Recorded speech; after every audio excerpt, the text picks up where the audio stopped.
Bonsoir à tous. Vous m'entendez? Ça marche. Bonsoir à tous. On va démarrer sans quart d'heure strasbourgeois parce qu'on est à Mulhouse et puis vous êtes tous très à l'heure et c'est bien. C'est sympathique pour ceux qui font l'effort d'être là à l'heure. Alors, comme pour la première session, on va vous demander de vous asseoir. On entend là. Bon. Alors, on va vous demander de tous vous asseoir, de vous calmer et puis on va entendre en introduction Georges Piguel. Merci beaucoup Antoine Lathan, merci d'avoir accepté d'animer à nouveau cette soirée dans le cadre du cycle de conférences que nous organisons avec la Société industrielle de Mulhouse et le Conseil de développement, et j'en dirai un mot dans quelques instants. Merci mesdames et messieurs de votre présence nombreuse à cette deuxième conférence débat sur la transition énergétique. Ce cycle de conférences est co-organisé, vous le savez, à la fois par la Société industrielle de Mulhouse, et je dois remercier son président Luc Gaillet de nous offrir d'abord le lieu et de dire sa détermination sur la question de l'énergie, enjeu stratégique majeur pour notre territoire, je sais que c'est une conviction partagée, mais aussi par le Conseil de développement présidé par Gérard Binder, qui me disait la même chose l'autre jour, et je crois qu'il y a une vraie communauté de pensée sur ce sujet comme sur d'autres. Je profite d'ailleurs de l'occasion pour vous dire que j'ai personnellement beaucoup apprécié le travail fait sous la présidence de Gérard Binder du Conseil de développement.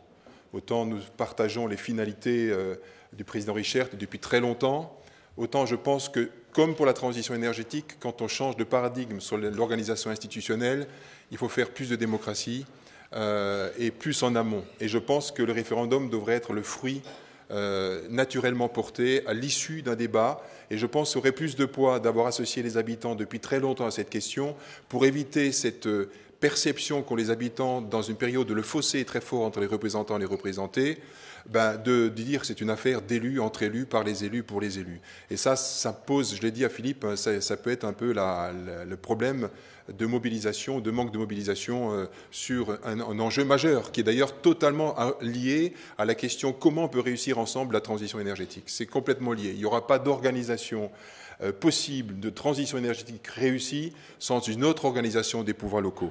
Et donc, si nous co-organisons cette manifestation avec Luc Gaillet, avec Gérard Binder, c'est que ce qui est en jeu, ce n'est pas un nouvel avatar institutionnel ou bureaucratique, certainement pas.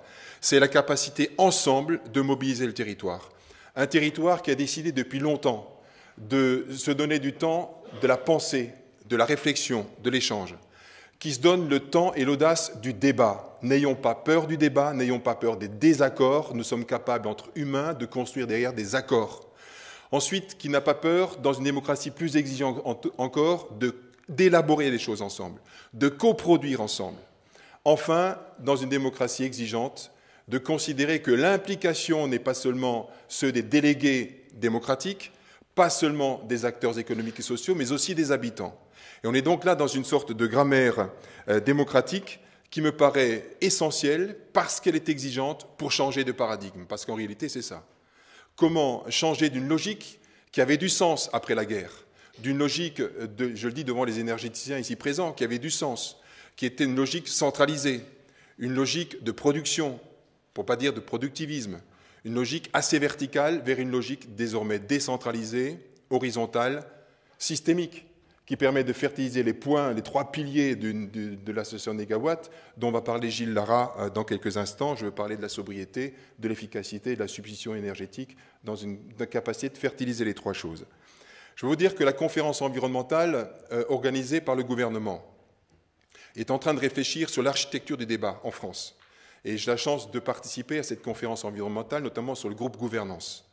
Et j'étais parmi ceux qui ont plaidé pour que le débat ne reste pas à Paris, qui ne reste pas parmi les élites, qui ne reste pas parmi les spécialistes, mais qu'il aille au plus près des gens et dans les territoires. Et de ce point de vue, je peux vous annoncer que les régions sont désormais maîtres d'ouvrage du débat décentralisé sur la transition énergétique. Je pense que la région va engager un mouvement.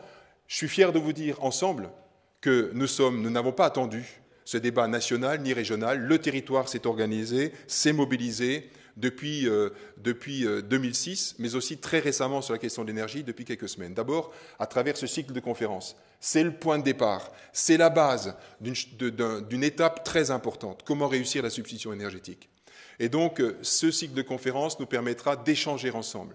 C'est aussi à travers le Stammtisch des élus. Je veux saluer tous les vice-présidents, je vais en oublier, mais Joseph Göster, président de l'ALM, il y a Serge Hauss, j'ai vu Fabienne Zeller, d'autres élus municipaux, Philippe et d'autres, des adjoints de Kingersheim et d'ailleurs. Je pense aussi à Antoine Adler, à Karinos Picassi, en tant que collaborateur qui travaille sur ce sujet.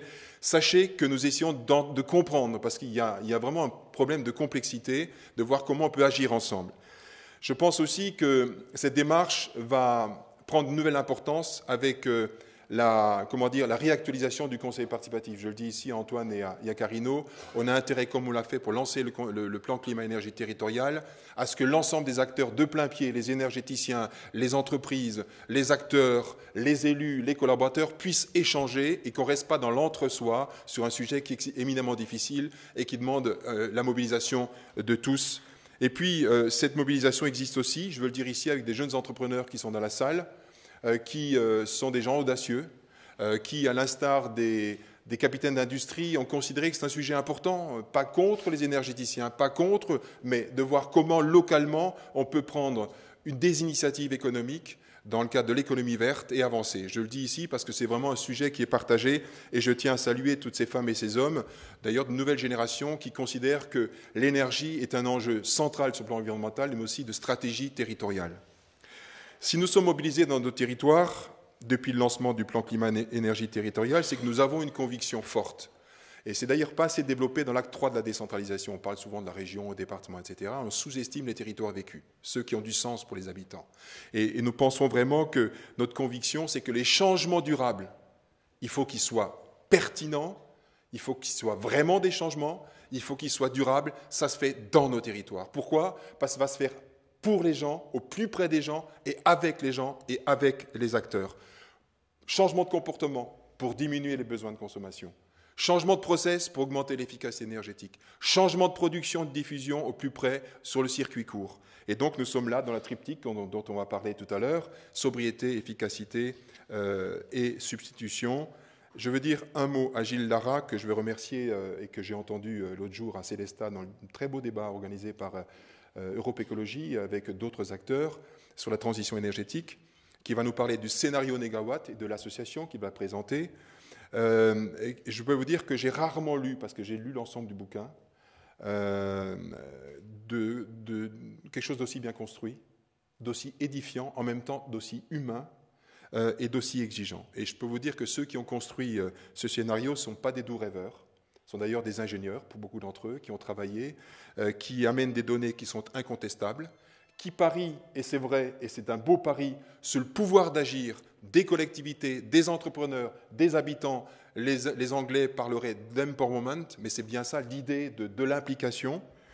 Ils sont habités par ce que Jaurès disait du courage, c'est partir du réel pour aller vers l'idéal. Ils ne sont pas pour la révolution du grand soir, on est sur une logique de 40 ans, 2050. Et j'ai beaucoup apprécié en particulier 4 choses, sans rentrer dans le contenu et le débat. D'abord l'état d'esprit, de rendre pleinement possible ce qui est souhaitable, ce que moi j'appelle la radicalité du possible, de changer de logique, non pas partir de la production, mais partir des besoins. J'ai beaucoup apprécié aussi que vous osiez proposer, et que c'est vrai qu'il faudra une dose de courage pour n'importe quel gouvernement de parler de fiscalité écologique qui soit efficace et en même temps intelligente sur le plan social et sur le plan économique. Et j'ai beaucoup affirmé que, au fond, j'ai beaucoup apprécié que vous affirmiez, comme je le pense, comme beaucoup ici le pensent, que rien ne se fera désormais par décret ou par la démocratie de délégation. Ça ne se posera pas comme ça. Et on voit bien, et je veux le dire ici, que la question de l'énergie doit être une occasion d'un nouvel âge démocratique. Si on ne le fait pas, on va se planter. Tout simplement, je pense que ça ne se fera pas par décret. Et je pense qu'on voit bien les limites d'une démocratie électorale, souvent sacralisée par les élus, de plus en plus désertée par les gens, et dans l'intervalle des élections, une démocratie qui se résume finalement au quotidien, essentiellement par l'expression du refus. Essentiellement par l'expression du refus. Quel que soit le camp, on refuse. Eh bien, moi, je pense qu'on doit militer pour un nouvel âge démocratique, pour une démocratie plus aboutie, édifiante, démocratie construction, démocratie implicative, qui refuse la logique d'affrontement stérile, qui refuse l'hypertrophie du non et l'hypotrophie du oui exigeant, parce que nous devons aujourd'hui construire du commun. Et s'il y a bien quelque chose qui relève du bien commun, c'est l'énergie, et parce que l'énergie, la fonction dont on va régler cette question, va dépendre le bien commun du bien commun qui s'appelle la planète. C'est bien le sens de la conférence de la transition énergétique que nous voulons réussir dans notre territoire, que nous voulons réussir pour la planète. Et c'est dans cet esprit que je donne la parole à Gilles Lara, que je remercie de son investissement et de sa présence. Merci. Tous les retardataires sont arrivés. Je constate avec satisfaction que vous êtes un peu plus nombreux qu'en novembre. C'est donc quand même un bon signe, cher Jo. Hein, ça marche, le bouche à oreille a fonctionné. Alors, comment est-ce qu'on va travailler? On va écouter à peu près 45 minutes Gilles Lara dans quelques instants. Au terme de cette conférence, vous aurez la priorité pour échanger avec lui, lui poser des questions, lui faire des observations. J'en ferai moi-même aussi, mais je m'effacerai devant vos propos. Auparavant, je vais simplement, puisque cette conférence s'inscrit dans un cycle, vous rappeler en quelques mots ce qu'avait indiqué Jean-Marie Chevalier en novembre. Le professeur Jean-Marie Chevalier, je pense que beaucoup d'entre vous étaient là, alors si je dis des bêtises, vous me corrigerez. C'est le premier intervenant de ce cycle, il y en aura 5 ou 6. Alors, je voudrais simplement signaler 4 mots-clés de cette conférence d'il y a quelques semaines, et ce sont des mots-clés d'un économiste de l'énergie. Il faut bien garder ça à l'esprit, très expérimenté, de notoriété internationale. Alors, ce que nous dit Jean-Marie Chevalier, ce qu'il nous disait, c'est que d'abord, le poids des ressources fossiles, charbon, gaz ou pétrole, reste très stable finalement à plus de 80% de nos consommations. Et il dit aussi que les ressources, les réserves prouvées ou non prouvées ou imaginées sont finalement plus importantes que ce qu'on pense ou ce qu'on pensait, et que leur réduction ou leur disparition n'inspire plus vraiment de crainte en termes de réserves disponibles. C'est ce qu'il dit. Il a aussi insisté sur une caractéristique importante, c'est sur la rigidité de ces systèmes énergétiques. On ne passe pas facilement, on parle de transition énergétique en ce moment, comme si c'était quelque chose de très très facile. Finalement, ce n'est pas facile du tout. Le mix énergétique d'un territoire à l'autre, d'une société à l'autre, d'un système à l'autre, n'est pas facile à faire évoluer. Le deuxième point important, c'est le caractère prouvé, avéré et alarmant du réchauffement climatique. Il l'a nettement dit. Il dit aussi que la réponse collective et politique mondiale ou par territoire n'est pas tout à fait à la hauteur des enjeux qui sont exposés. Et il dit aussi, le regrette, qu'il n'y a pas véritablement de réponse européenne, d'approche européenne de ce sujet. Il le regrette, bien sûr. Le troisième élément que j'avais retenu, peut-être beaucoup plus, mais enfin le troisième élément que j'avais retenu, c'est l'orientation, à ses yeux, durablement à la hausse des prix de l'énergie. Alors c'est pas parce qu'on en a encore beaucoup que les énergies conservent des prix bas, et quelles que soient les formes finalement.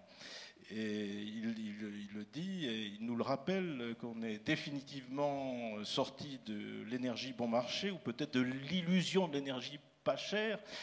Ce qui ne veut pas dire que les représentations qu'on en avait et les comportements dont nous avons hérité évoluent au même rythme. Et ces illusions, ces habitudes perdurent. Quatrième idée, et je pense que ce n'était pas uniquement pour faire plaisir à la puissance invitante mulhousienne, le professeur Chevalier a souligné qu'il existe au niveau des territoires locaux un potentiel de développement, un potentiel d'initiative qu'il juge peu exploré. Il y a du boulot chez vous, chez nous, partout. Il invite à imaginer les ressources locales, pas seulement des ressources d'énergie, mais des ressources d'organisation, des ressources de réseau pour les besoins locaux.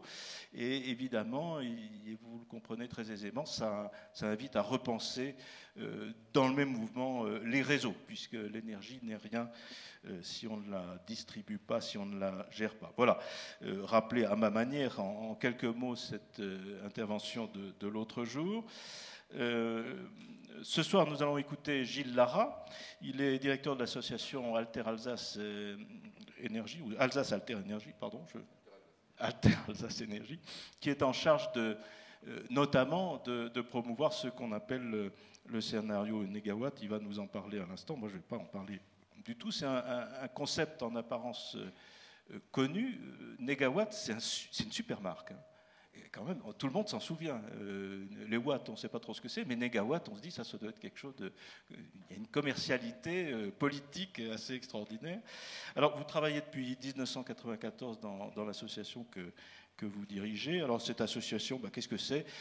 C'est une association de promotion des énergies renouvelables, des alternatives, des meilleurs comportements. Vous intervenez beaucoup auprès des collectivités et des écoles, un peu moins en direction des entreprises, si j'ai bien compris, mais peut-être que vous me démentirez. Mais vous êtes tourné vers tous les publics. D'ailleurs, vous intervenez tout le temps, pratiquement peut-être plusieurs fois par jour. Vous êtes très difficile à joindre, c'est que vous êtes en intervention continuelle.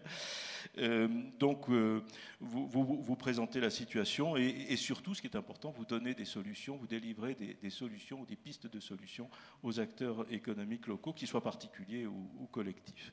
Je crois qu'on pourrait dire un dernier mot sur cette association. Elle est aussi un think tank, un lieu de réflexion et d'échange local, mais qui évidemment est ouvert sur le reste du monde.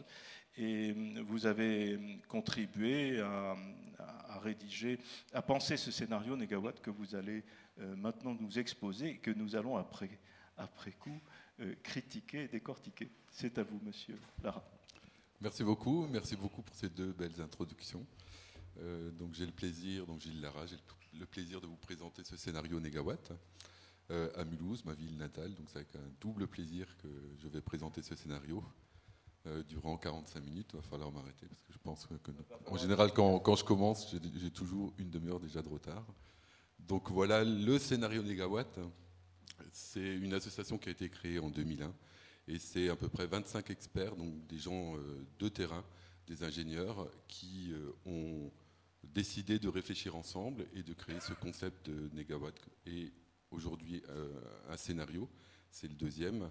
Un scénario, alors, ça permet d'amener un outil à la réflexion pour tous les décideurs, qu'ils soient politiques, mais pour nous aussi décideurs pour notre propre consommation. Donc depuis 2001, il y a aussi une liste de diffusion sur Internet. Ça devait être une des premières qui discute, où il y a beaucoup d'échanges autour de cette thématique. Et en 2009 a été créé l'Institut Négawatt, qui maintenant réalise beaucoup d'études, de recherche et principalement des formations pour les professionnels dans le domaine de la maîtrise de l'énergie, principalement au niveau de la rénovation thermique. Donc il y a un travail collectif qui est très important. Un scénario, 2 livres que je mets à votre disposition aussi tout à l'heure si vous désirez en acheter. Le premier, le manifeste Négawatt, et un deuxième qui vient de sortir il y a quelques jours. Donc le scénario provient un peu de la réflexion du constat d'une triple urgence qui a amené cette démarche, une nouvelle fois, menée par des gens de terrain. Donc la triple urgence, vous la connaissez un peu, vous les connaissez tous. La première en bas à gauche, celle du climat. Voilà, nous sommes au jour d'aujourd'hui co-auteurs, co-responsables de l'évolution du climat. Maintenant, c'est des choses qui sont acceptées par tous. On a aussi une problématique liée à la fin des énergies fossiles. C'est vrai qu'on n'aura plus le plaisir d'avoir des énergies fossiles pas chères, abondantes. Maintenant, on va devoir se saigner de plus en plus pour avoir accès à ces énergies. Et le dernier constat, c'est les risques et les impasses du nucléaire. Alors à l'époque du scénario, c'est vrai que n'existait pas encore l'image sur la droite de l'écran. Depuis, en plus, il y a eu Fukushima qui prouve encore une nouvelle fois que le nucléaire, ce n'est pas une réponse adéquate par rapport à cette problématique. Je vais vous présenter une toute petite introduction, puis la méthodologie de ce scénario. Alors, en petite introduction, donc là, on a représenté sous forme de cube, tout en bas à droite. Alors, je ne sais pas si tout le monde voit bien la présentation, mais voilà, je vais me baser beaucoup sur les transparents. Donc, en bas à droite, vous avez la consommation totale d'énergie, c'est le cube que vous visualisez. Vous avez les ressources énergétiques connues, principalement consommées au jour d'aujourd'hui, l'uranium, le charbon, le pétrole et le gaz, et le grand cube qui entoure l'ensemble des autres cubes, c'est l'énergie solaire reçue sur la Terre chaque année. Ça représente à peu près 10 000 fois notre consommation mondiale. Donc voilà un peu un des autres constats aussi posés, c'est que chaque année, le solaire nous renouvelle cette énergie. Là, c'est en comparaison par rapport aux autres sources d'énergie qui, ici, sont représentées sous forme de stock. Donc le stock, à notre échelle, ne sera plus reconstitué. Je crois, j'avais vaguement entendu ce chiffre, que la Terre fabrique à peu près 100 à 300 litres de pétrole par jour. Donc voilà, au regard de notre consommation qui s'établit maintenant en millions de barils de pétrole par jour, on voit qu'à notre échelle, la Terre ne pourra pas reconstituer ses ressources. Donc la démarche, c'est vraiment, en introduction, ça vous l'a été dit, on part vraiment de nos besoins, donc tout à fait à droite de cette chaîne énergétique. On part de nos besoins avec l'énergie utile. Cette énergie, c'est vraiment celle qui va répondre à nos besoins vitaux, qui sont le chauffage, qui sont le fait de se déplacer et d'assurer aussi une production d'électricité spécifique, donc pour l'éclairage, pour le froid ou pour tout autre besoin que nous avons tous les jours. L'énergie finale, c'est l'énergie que vous avez à votre compteur électrique, compteur gaz ou à la pompe. Et après, vous avez l'énergie primaire. Et l'énergie primaire, c'est un petit peu celle qui est prise dans l'environnement. Donc c'est là où on va évaluer l'impact environnemental de notre consommation d'énergie. Alors le suivant, c'est toujours un petit choc quand on le présente. Je vais même me lever pour un peu vous le présenter. Alors c'est vrai, de loin, c'est un peu délicat, mais je pourrais vous le laisser. Donc les besoins, nos besoins, vous les avez à droite. Donc on a des besoins de chaleur, on a des besoins de mobilité et on a des besoins d'électricité spécifique. Et ça, c'est l'état de notre consommation en 2010 en France. Alors tout est indiqué en térawattheures, c'est des milliards de wattheures. Chez vous, votre consommation, elle est en kilowattheures. Vous en consommez 1000, ça fait des mégawattheures, et ainsi de suite pour arriver au térawattheures. Donc là, vous avez nos besoins, donc c'est l'énergie finale. Vous avez les vecteurs d'énergie qui vont vous permettre de répondre à ces différents besoins. Et vous avez les sources primaires sur votre gauche, qui sont constituées au jour d'aujourd'hui d'uranium, de gaz naturel, de pétrole et un peu d'énergie renouvelable, dont principalement la biomasse au niveau des énergies renouvelables. Et vous avez l'écart entre, au jour d'aujourd'hui, notre consommation en France est d'environ 3000 TWh. Lorsqu'on comptabilise au niveau de l'énergie primaire, donc celle qu'on puise dans l'environnement, et au niveau des usages finaux, notre consommation, nos besoins sont évalués à peu près 2000 TWh. Alors, une chose qui est déjà relativement intéressante, ça représente réellement notre système énergétique. Vous voyez tout en haut les pertes au niveau de la production, de la transformation d'énergie, avoisinent à peu près 1000 TWh, 939 TWh. Ça, c'est notre système énergétique. Vous regardez par rapport à nos besoins, ça correspond à peu près à l'ensemble de nos besoins de chaleur, que ce soit pour l'industrie, le tertiaire et aussi pour chez nous, nos logements. Donc on voit que notre système énergétique crée quand même au jour d'aujourd'hui beaucoup de pertes.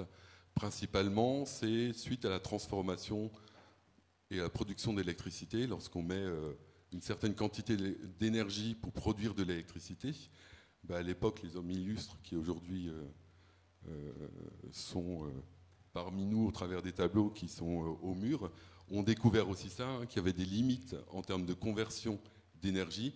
Globalement, on est toujours plafonné aux alentours de 30-35% de rendement pour convertir une source d'énergie en électricité qui sera utilisable.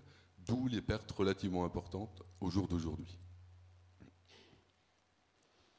Donc en partant des besoins, la démarche Négawatt, donc ce fameux triptyque que maintenant beaucoup de gens ont déjà vu au moins en images, ont déjà un peu étudié. Donc le triptyque, c'est la sobriété, l'efficacité, les énergies renouvelables. Et tout au long de ma présentation, je vais essayer de vous expliquer les solutions qui ont été proposées par donc, ceux qui ont conçu le scénario Négawatt. Le premier, la sobriété, c'est l'humain qui doit repenser ses choix et optimiser ses choix. On verra tout à l'heure. L'efficacité, là, c'est essayer de privilégier justement les chaînes énergétiques les plus efficaces. de l'isolation, des appareils très, très économes. Et à la fin, essayer, autant que faire se peut, d'utiliser les énergies locales et les énergies donc renouvelables de flux et non de stock, comme on l'a vu tout à l'heure. Alors par rapport à la sobriété, donc là on part vraiment de nos besoins. Il y a cette étiquette énergie qui a été conçue et proposée maintenant par l'association Negawatt, qui est très intéressante.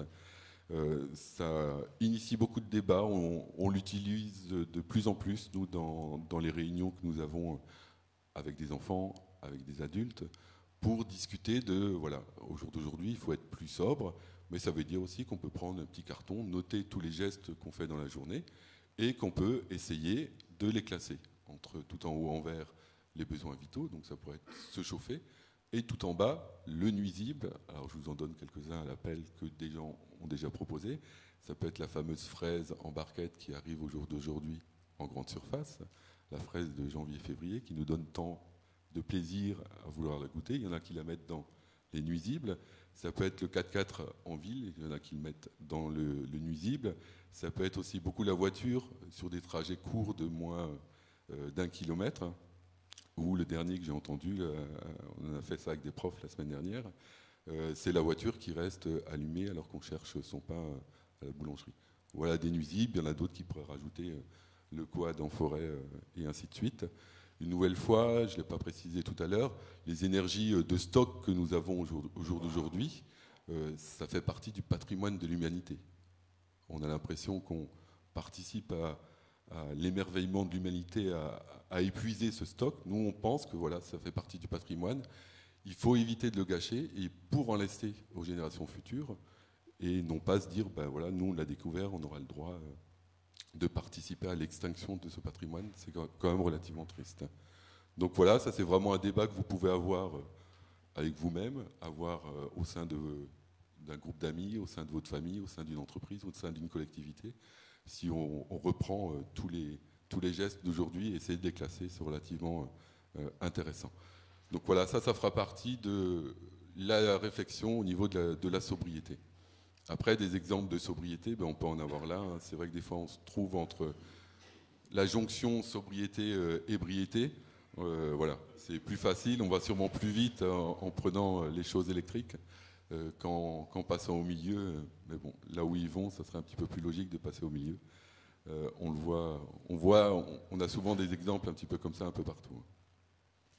Alors les sobriétés, il y a, on va dire, 3 sortes. On a essayé de classer la notion de sobriété. Il y a 3 sortes de sobriété. Une sobriété dimensionnelle, on l'a appelée de cette manière. C'est avoir la taille juste, le bon dimensionnement, donc par rapport aux surfaces chauffées. C'est vrai que construire une maison pour un couple qui fait 300 ou 400 mètres carrés, c'est peut-être au-delà de ce qu'on peut estimer être sobre, ou le poids d'une voiture. Voilà, le poids d'une voiture, avoir une voiture qui fait 2 tonnes pour faire un petit trajet en ville, c'est peut-être aussi une absence de sobriété. Après, vous avez les sobriétés d'usage. Ben, essayons d'arrêter les appareils inutiles. Une autre sobriété d'usage, c'est la vitesse sur autoroute. On a une proposition, bien sûr, c'est de la réduire de 10 km/h. Ça permettrait d'engranger quand même beaucoup d'économies d'énergie.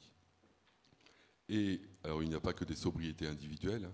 Il y a aussi l'intérêt de travailler sur la sobriété collective avec des habitats collectifs, tout en ayant à l'esprit que c'est un logement individuel dans un habitat collectif, mais où on peut mettre des choses en commun collectivement, que ce soit un système de chauffage ou autre.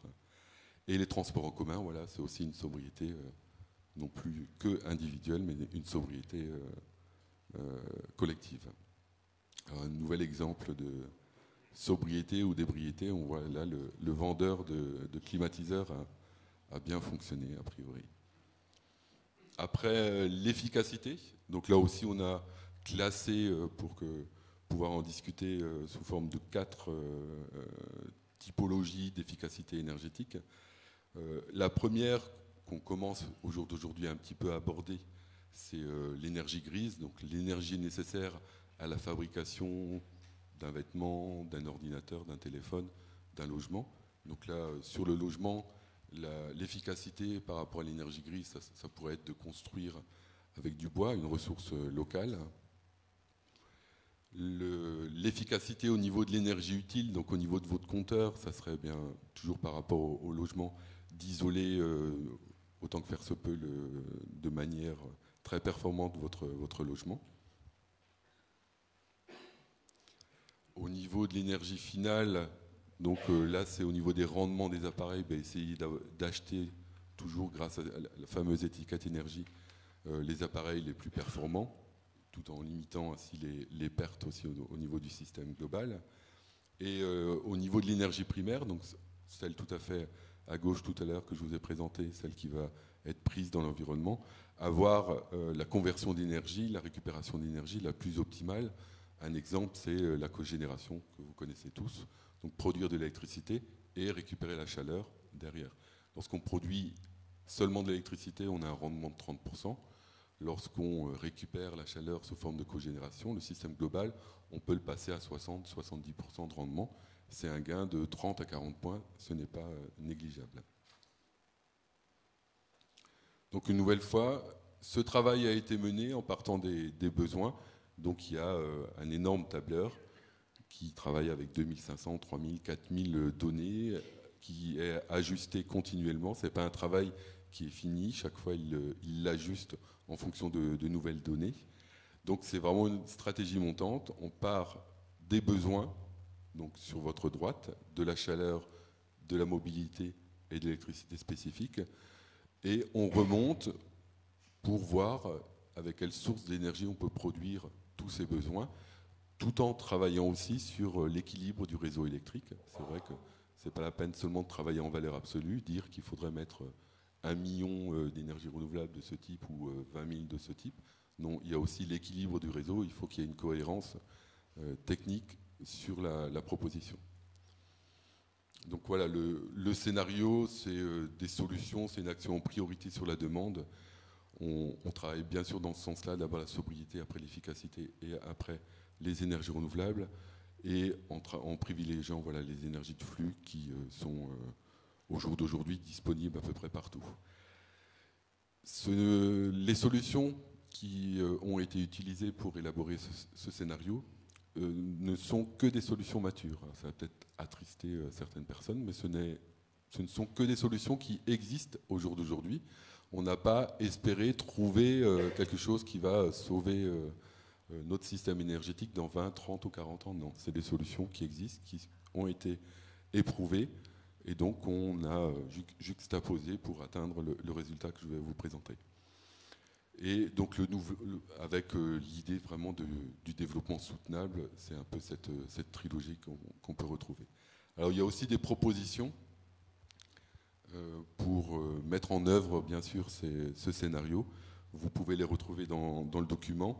Là, je vais juste en reprendre quelques-unes. Quand je vous montrerai la dia, je ne reprends que quelques-unes. C'est vrai qu'on parle de gouvernance territoriale. Voilà, c'est un enjeu de la décentralisation. L'énergie, il doit y avoir une gouvernance locale. Il doit y avoir, alors locale, que ce soit la région Alsace, les départements ou les communes. C'est là où se situe la consommation, c'est au niveau des communes. Donc chacun doit avoir un nouveau rôle à jouer. Et il y a l'urbanisme aussi. Sans une modification de l'urbanisme, on ne pourra pas réduire notre consommation. Si par hasard, dans une ville, vous avez un gros centre commercial où tout le monde doit se déplacer en voiture parce qu'il n'y a pas de transport en commun à cause de cet urbanisme, c'est sûr qu'on n'y arrivera pas si on ne change pas complètement l'urbanisation et la concentration de ce type de magasins. Heureusement, ça n'existe pas dans notre région. Après, au niveau du bâtiment et au niveau du résidentiel et du tertiaire, voici un petit peu les résultats. Alors, c'est des résultats bruts et des propositions, avec chaque fois 2 actions sur les bâtiments existants. On sait tous que c'est là où se situe le gros gisement, la grosse consommation, la principale consommation, et donc le gros gisement d'économie, où la rénovation dite, entre guillemets, négawatt, s'apparente à la rénovation qu'on appelle maintenant BBC, négawatt. Les personnes qui ont conçu ce scénario ont aussi énormément participé à l'élaboration de ce label bâtiment basse consommation. Donc pour l'existence, c'est une diminution de 65% de la consommation globale liée au chauffage à l'eau chaude et aussi à moindre mesure à la production d'électricité, pour l'électricité spécifique. Dans le neuf, au jour d'aujourd'hui, voilà, tous les bâtiments qui sont où le permis de construire est déposé à partir de maintenant, où vous êtes obligé de construire selon les critères justement des bâtiments basse consommation. Donc là aussi une réduction relativement importante par rapport aux années précédentes, et avec un objectif prochain d'avoir un bâtiment à énergie positive. Donc bâtiment à énergie positive, ça veut dire qu'il va produire plus d'énergie qu'il n'en consomme. Et l'objectif négawatt à l'horizon 2050, c'est d'intégrer aussi à cette réflexion l'énergie grise, parce qu'on a consommé aussi beaucoup d'énergie pour construire ce bâtiment, les murs, les fenêtres, le toit. Donc d'essayer de réduire énormément la consommation d'énergie grise pour la construction et d'augmenter la production de ce bâtiment pour réellement avoir un bâtiment positif, y compris l'énergie qui a été nécessaire pour sa construction. Alors les points clés, bien sûr, du scénario négawatt au niveau du bâtiment, c'est un effort important à mettre en œuvre au niveau de la rénovation. Avec, voilà, on parle tous de ce grand challenge que chaque collectivité doit amener. Alors on parle d'une rénovation BBC avec des performances qui sont très faibles. Ça permettra aussi de travailler aussi sur la notion de précarité énergétique. C'est vrai que si on fait une rénovation à demi-mesure, dans 10 ans, 15 ans, avec l'augmentation des prix au jour d'aujourd'hui de l'énergie, les gens vont ou risquent encore de sentir passer difficilement le montant de la facture, alors qu'avec une grosse et importante rénovation aujourd'hui, logiquement, durant toute la durée d'occupation de ce logement, la facture restera très faible. Donc c'est au niveau national, c'est 1 million d'équivalents logements à rénover par an. Donc c'est clair qu'il faudrait envisager de rendre obligatoire cette rénovation par différentes propositions. Là aussi, l'intérêt, c'est de créer de l'emploi. L'emploi pour rénover des logements difficilement, logiquement, délocalisables. Donc ça va forcément être des emplois locaux pour participer à cette expérience. Une fois donc qu'on a rénové, là vous avez une proposition de répartition au niveau de la production d'énergie pour répondre aux besoins restants. Donc au jour d'aujourd'hui, la part des énergies renouvelables au niveau de la production de chaleur est relativement faible. À l'horizon 2050, dans le scénario, il est proposé sur ce secteur d'être pratiquement équilibré. On assurerait pratiquement 100% de nos besoins grâce aux énergies renouvelables, avec principalement la biomasse solide et le solaire thermique et photovoltaïque. Pour le tertiaire, la même approche, on réduit la consommation sur l'électricité spécifique, sur l'eau chaude, sur le chauffage, avec des solutions aussi que tout le monde peut mettre en œuvre au jour d'aujourd'hui, pas de solution d'avenir qu'on espère trouver. Non, c'est des choses toutes simples sur l'éclairage, mettre les choses les plus performantes, des détecteurs de présence et ainsi de suite. Au niveau de la mobilité, ce que propose le scénario, entre maintenant et 2050, c'est une légère diminution au niveau des kilomètres parcourus.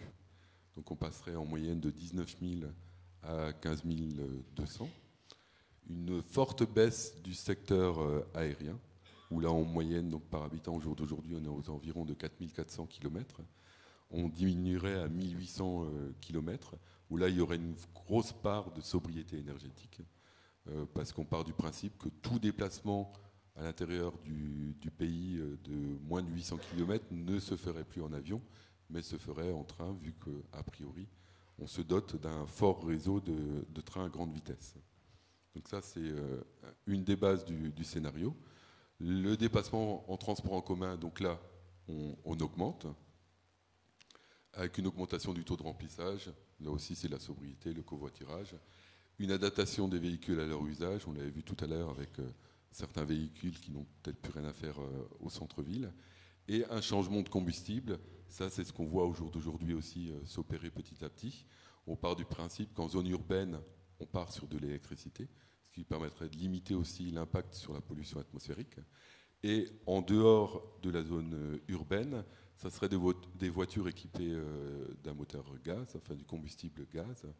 Alors, deux intérêts à cela. D'une part, les voitures au gaz, l'industrie automobile n'est pas obligée de rénover entièrement la conception de ces usines, parce que c'est juste au niveau de la carburation qu'il faut optimiser. Donc, on a déjà les mêmes voitures avec une optimisation possible.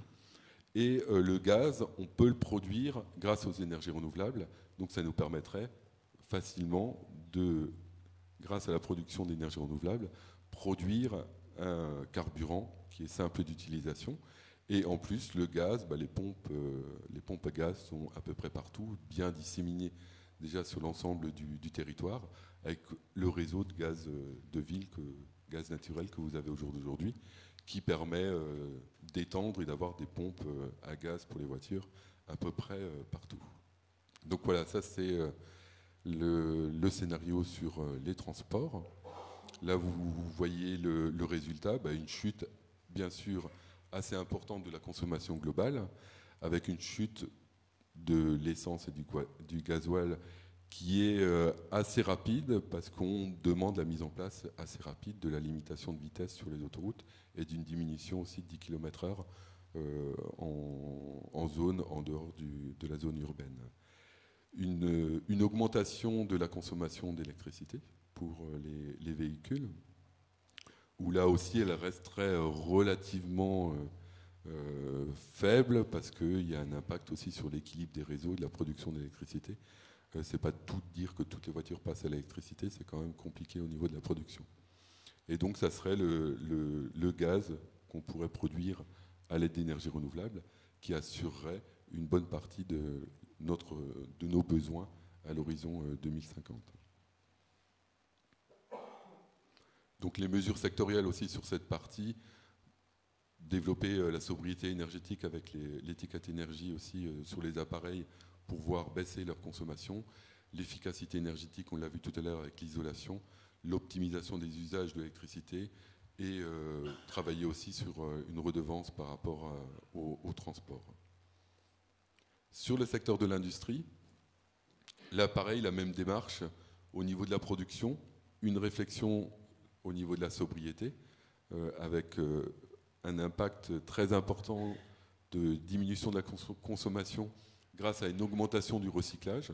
Au jour d'aujourd'hui, voilà, on est à tant et tant de pourcentage de recyclage du verre, du carton, de l'acier.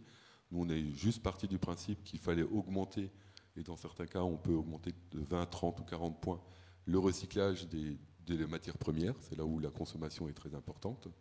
Après, on va augmenter l'intensité énergétique, donc l'efficacité pour la transformation, pour les productions de chaleur. Et à la fin, on peut utiliser des énergies renouvelables. Donc ça a été réalisé pour l'ensemble des besoins de produits finis pour toute l'industrie. On est parti aussi du principe que toute notre consommation a été incorporée dans le scénario. Tous nos besoins en vêtements, besoins en alimentation, besoins en produits manufacturés ont été comptabilisés en termes de consommation et donc d'émissions de gaz à effet de serre dans le scénario. On n'est pas parti du principe qu'on va produire tout dans un autre pays, ce qui nous évite la consommation et donc les émissions. Non, effectivement, on rapatrie tout dans le scénario. Après, ça se fera pas, mais en tout cas, c'est l'objectif. Et donc après, une fois qu'on a identifié les besoins, réduit les besoins, on regarde comment on peut récupérer ces matériaux, enfin on estime les besoins de matériaux pour évaluer la consommation d'énergie. Alors un exemple aussi où on peut réduire de beaucoup les matériaux et donc la consommation, un peu l'énergie grise, c'est au niveau du bâtiment. On l'a dit tout à l'heure, un peu diminuer les surfaces habitables ou les surfaces des bureaux. Une substitution de tout ce qui est PVC par l'usage du bois, donc une ressource locale. Substitution aussi des isolants qu'on utilise classiquement. C'est vrai qu'au jour d'aujourd'hui, si on désire diminuer la consommation non sobre de produits issus de l'industrie pétrolière, si on lance une grosse campagne de rénovation de l'ensemble des logements, si on n'utilise que des logements issus de l'industrie pétrolière, on ne s'en sortira pas. Donc à nous aussi de développer une production locale d'isolants naturels. Donc ça demande aussi à réfléchir à l'usage des sols que nous avons au jour d'aujourd'hui, que ce soit en agriculture ou autre, je l'aborderai tout à l'heure. Et un comparatif par rapport aux matières premières utilisées, on a fait des estimations avec une réduction des métaux de 60%, de béton de moins 55% et des plastiques à l'horizon 2050 de presque 80% de diminution. Au niveau de la production d'énergie, qu'est-ce que cela donne? À l'horizon 2050, là aussi je vais vous le présenter. À l'horizon 2050, donc voilà la production au niveau des énergies renouvelables. Donc au jour d'aujourd'hui, la principale est déjà la biomasse, donc principalement le bois énergie, la biomasse solide. Elle le restera, c'est un fort potentiel qu'on peut encore développer sur notre territoire, sans pour autant couper entièrement les forêts. Il y a des optimisations qu'on peut faire sur l'existant déjà. Et après, les principales sources d'autres énergies renouvelables qui sont développées. Pour la production d'électricité, vous avez l'éolien, le biogaz pour la production d'électricité et aussi la chaleur, le photovoltaïque, où là, il y a un potentiel très important. On l'a vu, le soleil est très présent, il nous envoie beaucoup de kilowattheures. Donc là, on a la possibilité de convertir facilement une énergie qu'on reçoit localement pour la production d'électricité. L'hydraulique, alors là, c'est un héritage qu'on a eu de nos grands-parents. Donc, pratiquement l'ensemble des grands sites sont déjà équipés. On a une production hydraulique qui est très importante en France et en Alsace aussi. Donc là, il y aura une optimisation avec quelques ajouts mais plutôt sous forme de petites installations. Et la géothermie, là, il y a un essor, que ce soit sous forme de pompage chaleur performante géothermale ou la géothermie profonde, avec les expérimentations qu'on a en Alsace. C'est une solution aussi d'avenir qui répond à un besoin pressant de substitution des énergies fossiles. Un peu de biomasse liquide, donc là, ça va être les agrocarburants, et le solaire thermique, vous l'avez ici, où là aussi, on peut répondre localement à des besoins de chaleur, que ce soit pour le chauffage ou la production d'eau chaude sanitaire. Donc voilà un peu les perspectives de développement des énergies renouvelables, avec une réflexion à avoir au niveau de la biomasse. On voit que c'est le plus fort potentiel à l'horizon 2050, avec la plus forte croissance, pratiquement en dehors de l'éolien, mais la plus forte croissance sur la partie chaleur, où là, bien sûr, il faut qu'on ait aussi une approche globale de l'utilisation des terres. Cette approche globale, pour envisager de libérer un peu des terres pour produire, on l'avait vu tout à l'heure, nos isolants, pour produire un peu plus de biomasse. Là, c'est l'association Solagro qui mène maintenant depuis pratiquement 2 ans un scénario sur l'utilisation, un scénario sur l'agriculture, l'utilisation de la forêt et l'utilisation des terres, où justement ils essayent d'évaluer ce qu'il faudrait optimiser, toujours avec l'optique d'être un petit peu plus sobre, pour libérer vraiment de la surface, pour pouvoir l'utiliser pour faire d'autres choses.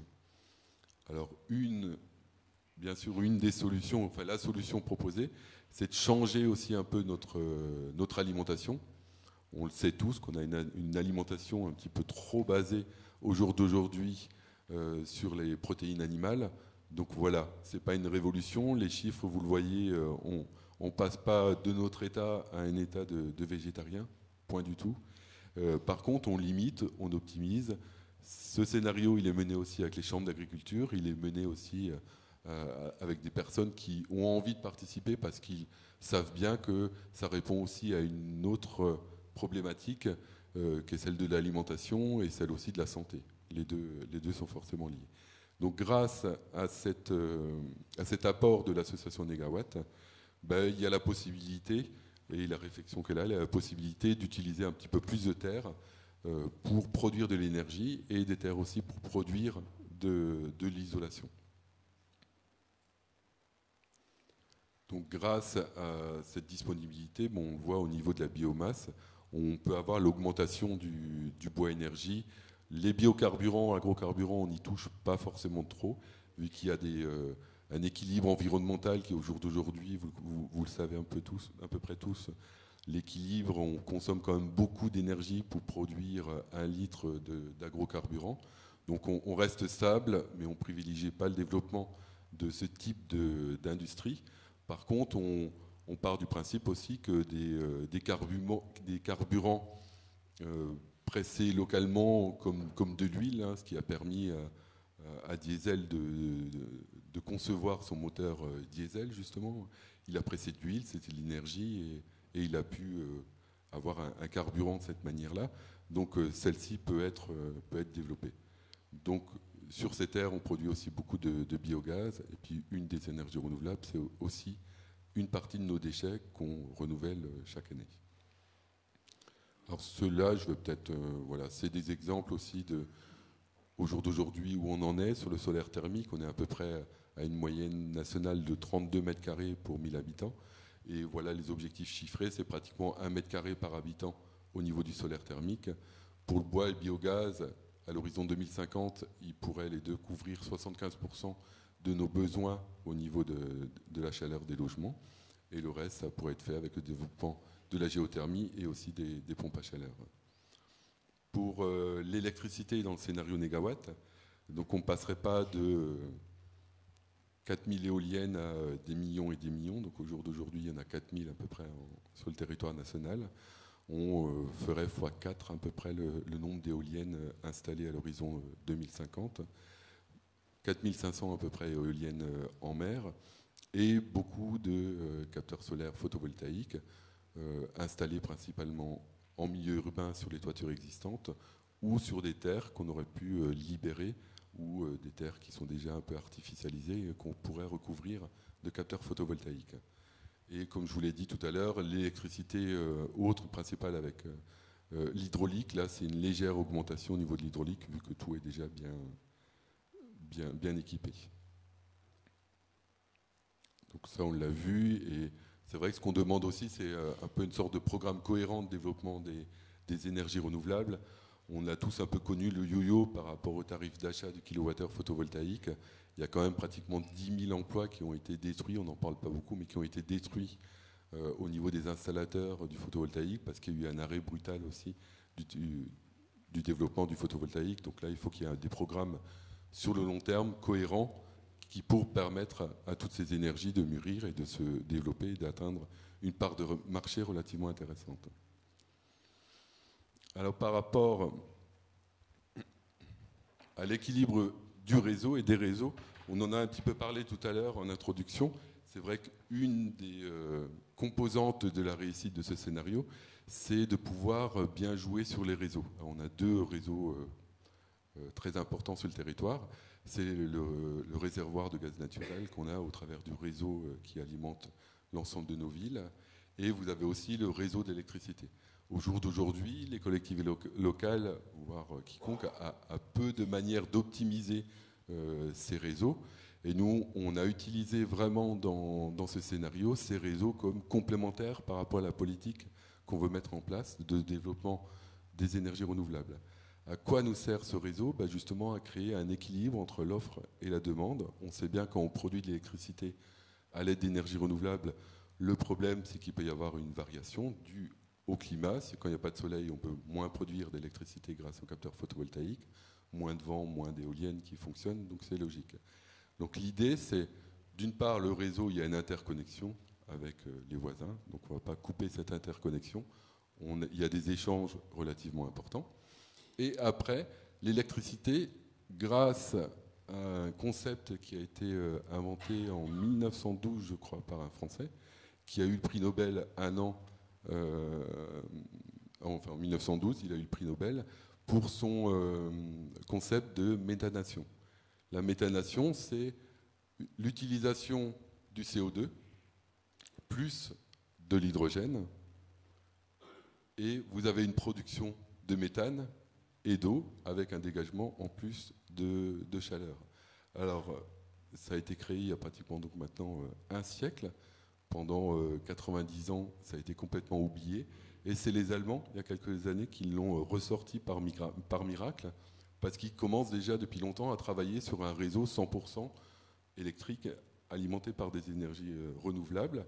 Et voilà, il y avait le problème qui se posait, c'est comment stocker cette surcapacité de production qu'on peut avoir à un moment donné pour pouvoir l'utiliser quand on en a réellement besoin. Eh ben, ils ont ressorti un peu cette recherche et ce résultat avec ce système de méthanation pour pouvoir dire qu'on peut de cette manière équilibrer le réseau. Alors comment on produit l'hydrogène? C'est grâce à l'hydrolyse de l'eau. Donc là, on le sait un peu, grâce aux énergies renouvelables, vous produisez de l'électricité, vous produisez cet hydrogène que vous pouvez stocker. Le CO2, on peut le capter en sortie de grosses installations qui émettent du CO2, que ce soit les fonderies, que ce soit les grosses chaudières. Donc tout ça, c'est des choses voilà, qui ont été créées il y a pratiquement un siècle. Et grâce à ça, vous arrivez, on pense, arriver facilement à équilibrer ce réseau. Et le méthane ainsi produit, ben, vous le stockez dans le plus gros système de stockage qui existe au jour d'aujourd'hui, c'est les réseaux de gaz. Vous avez la possibilité d'injecter ce méthane produit après méthanation, vous le stockez dans le réseau de gaz, et celui-ci, quand vous en avez de nouveau besoin, vous allumez une petite cogénération qui produit de l'électricité et de la chaleur, et vous reproduisez de l'électricité à la demande localement en différents points. Donc voilà un peu le concept pour assurer l'équilibre du réseau au niveau de l'électricité. Ce n'est pas du tout un problème comme on peut en entendre parler. Alors voilà, sauf que l'hydrogène est utilisé un petit peu différemment. On le combine donc avec du CO2, ça nous arrange aussi, ça nous évite d'en rejeter trop dans l'atmosphère. Et ça, c'est une voie qui est réellement développée en Allemagne. Vous avez le premier site qui a été lancé, je crois, l'année dernière à Stuttgart, donc c'est pas loin d'ici, où ils ont une éolienne, ils produisent de l'hydrogène, ils récupèrent du CO2 et ils réalisent de la méthanation pour produire ce méthane et le réinjecter dans le réseau. Donc voilà, les Allemands, ils ont dit c'est la solution, ils le testent, ils se développent, ils créent de l'emploi aussi dans la recherche et dans ces nouveaux systèmes.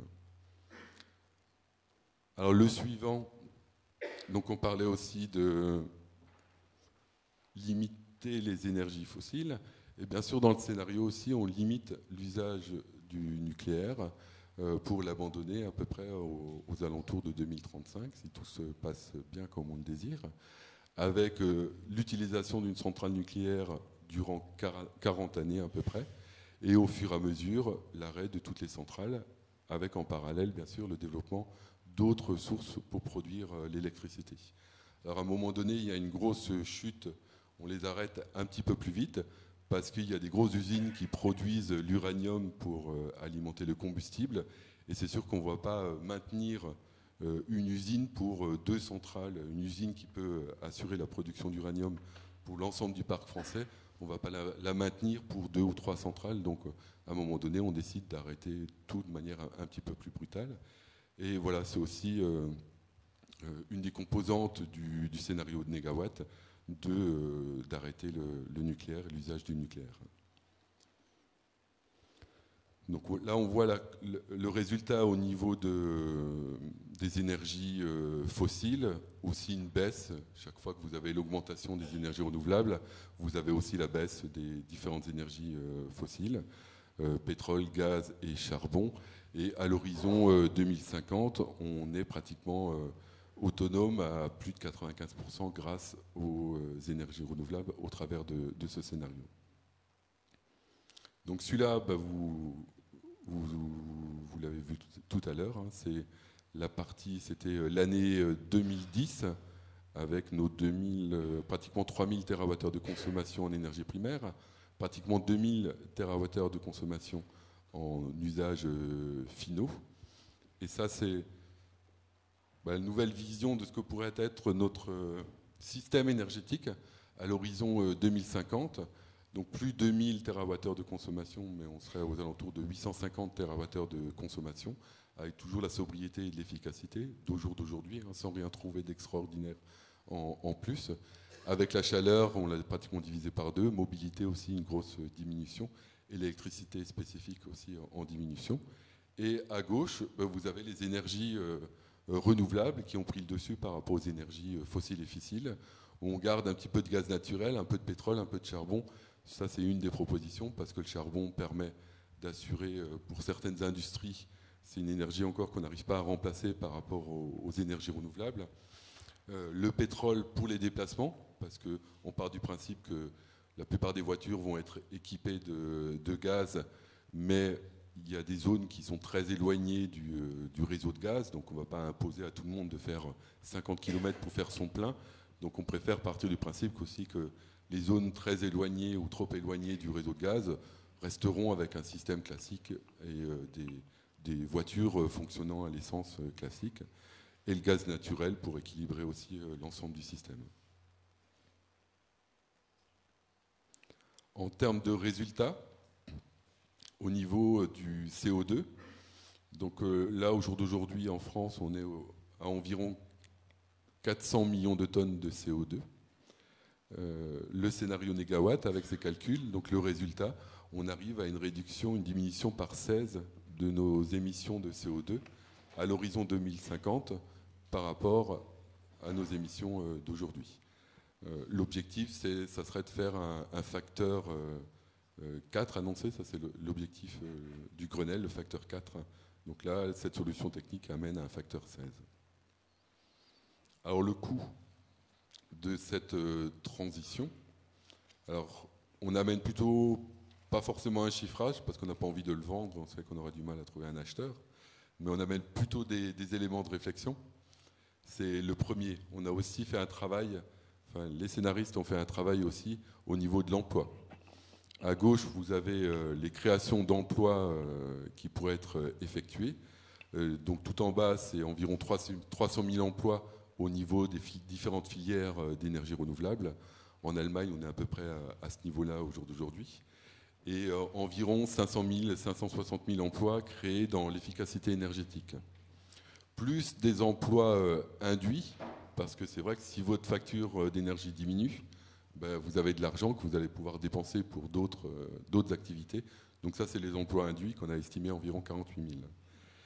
À droite, c'est les destructions d'emplois. C'est clair qu'il y en a qui sont détruits dans certaines filières. Dans les filières actuelles énergétiques, environ 130 000. Et dans la filière automobile, environ 100 000, parce qu'on va restreindre et diminuer l'usage de l'automobile. Et le coût des filières renouvelables, de ce qu'on peut mettre au jour d'aujourd'hui en place, là vous avez l'exemple avec le photovoltaïque, on sait que d'année en année, ça coûte de moins en moins cher aussi de mettre en place les énergies renouvelables. Donc là aussi, c'est un outil de réflexion. Au jour d'aujourd'hui, la facture énergétique au niveau national représente quand même 60 milliards d'euros. Alors c'est principalement là les fossiles importés. Ça correspond à notre déficit commercial. Donc, là aussi, un des intérêts, c'est de diminuer ce déficit pour le tendre vers zéro, parce qu'on aura diminué les besoins en énergie fossile. On a aussi abordé la notion de précarité avec l'urgence écologique, on l'a vu, l'urgence au niveau de la précarité est aussi relativement importante.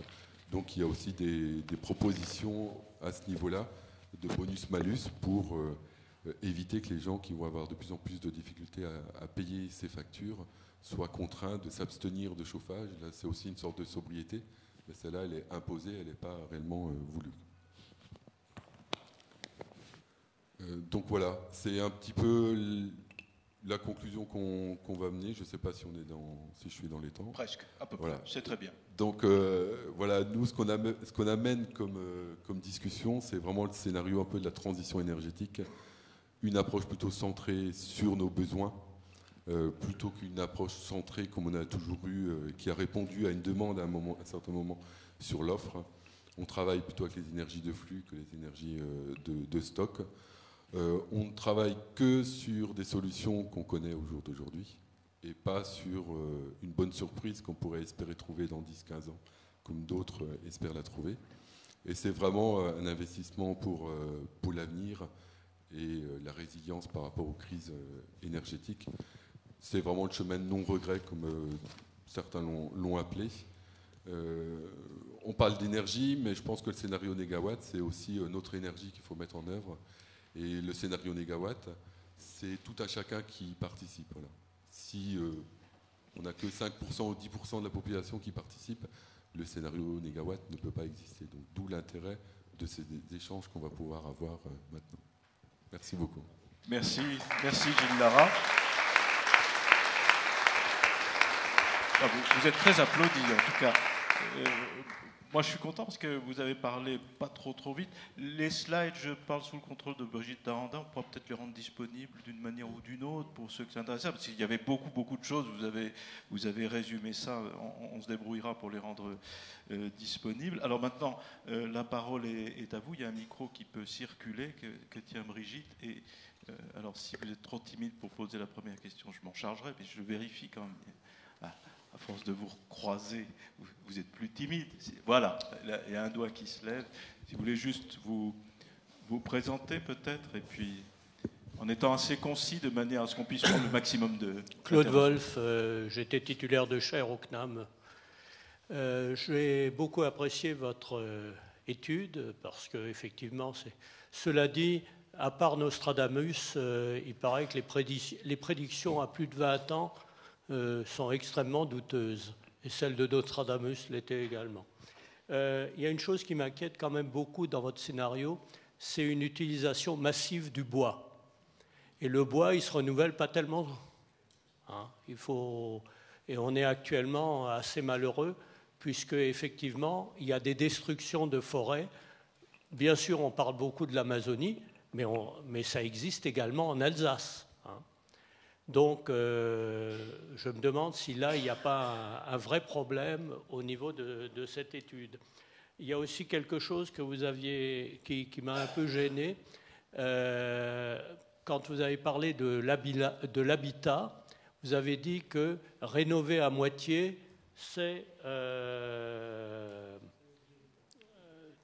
oui, enfin, c'est quelque chose d'inutile pratiquement. Et là, j'ai du mal à vous suivre parce que quand même, d'abord, les bourses ne sont pas extensibles. Par conséquent, si quelqu'un commence, par exemple, par isoler sa toiture, c'est peut-être quand même un plus.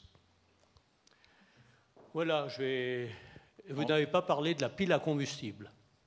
Bien, alors ça fait 3 questions. Est-ce qu'il y a d'autres interventions sur la question du bois? On va essayer d'ordonner un peu pour grouper. Est-ce qu'il y a... Devant Brigitte.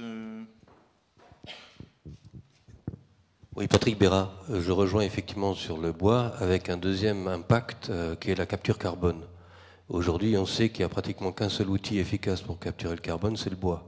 Donc si on rebrûle le bois, on relargue autant de carbone qu'on a essayé d'en capturer. Donc c'est peut-être pas très bon. Voilà, un commentaire additionnel. Autre chose sur le bois, c'est pas que je veuille vous contraindre, mais que ça permet d'ordonner un petit peu, puis après on passera à d'autres choses. Donc, on va commencer par répondre sur la question du bois. Il y avait une autre demande? Enfin, vous pouvez encore lever le doigt. Donc c'est vrai que le bois, c'est l'énergie renouvelable avec le très fort potentiel qu'on peut développer en France.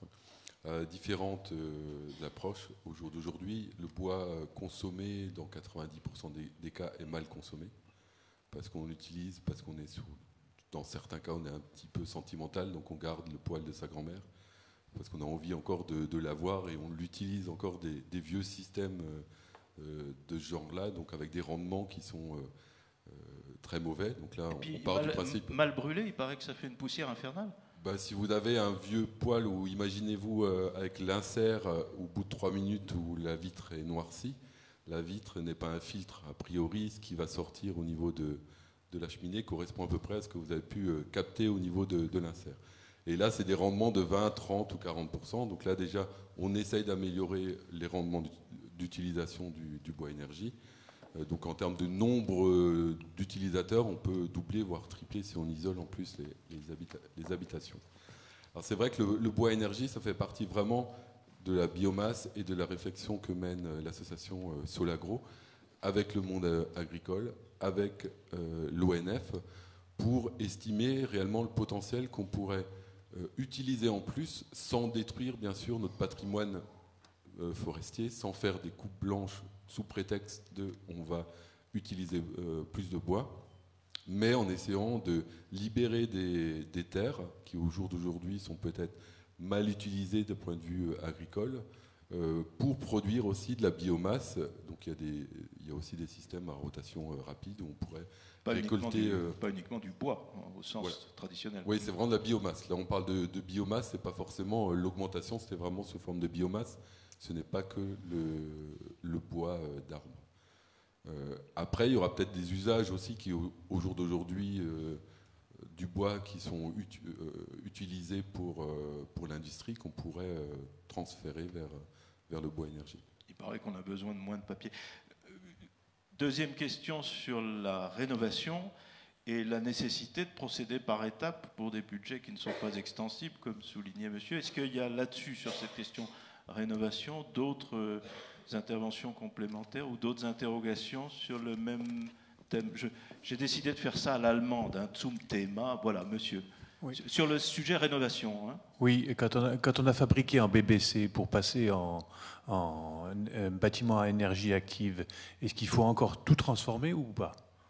Bon, ça c'est technique, c'est précis. Est-ce qu'il y a d'autres demandes de parole sur cette question de rénovation? Mais surtout la question que posait monsieur, c'est-à-dire la prise en charge, ce sont des budgets considérables pour les ménages. Et vous parliez vous-même de précarité énergétique, mais enfin, c'est même pour des ménages peu précaires, c'est cher. Est-ce qu'il y a d'autres... Voilà, commencez à répondre sur la question de la rénovation, et puis sûrement ça suscitera d'autres... Je pense, oui. Alors par rapport à la rénovation, c'est vrai quand j'indiquais rénover à moitié, pour moi ça voulait dire rénover qu'avec quelques centimètres d'isolant. On part du principe que on a un objectif, voilà, on a une solution technique pratiquement de rénovation qu'on appelle un peu universelle. Pour atteindre le BBC, il faudrait, on va dire, 30 cm en toiture, 12 ou 15 cm dans les murs, et ainsi de suite.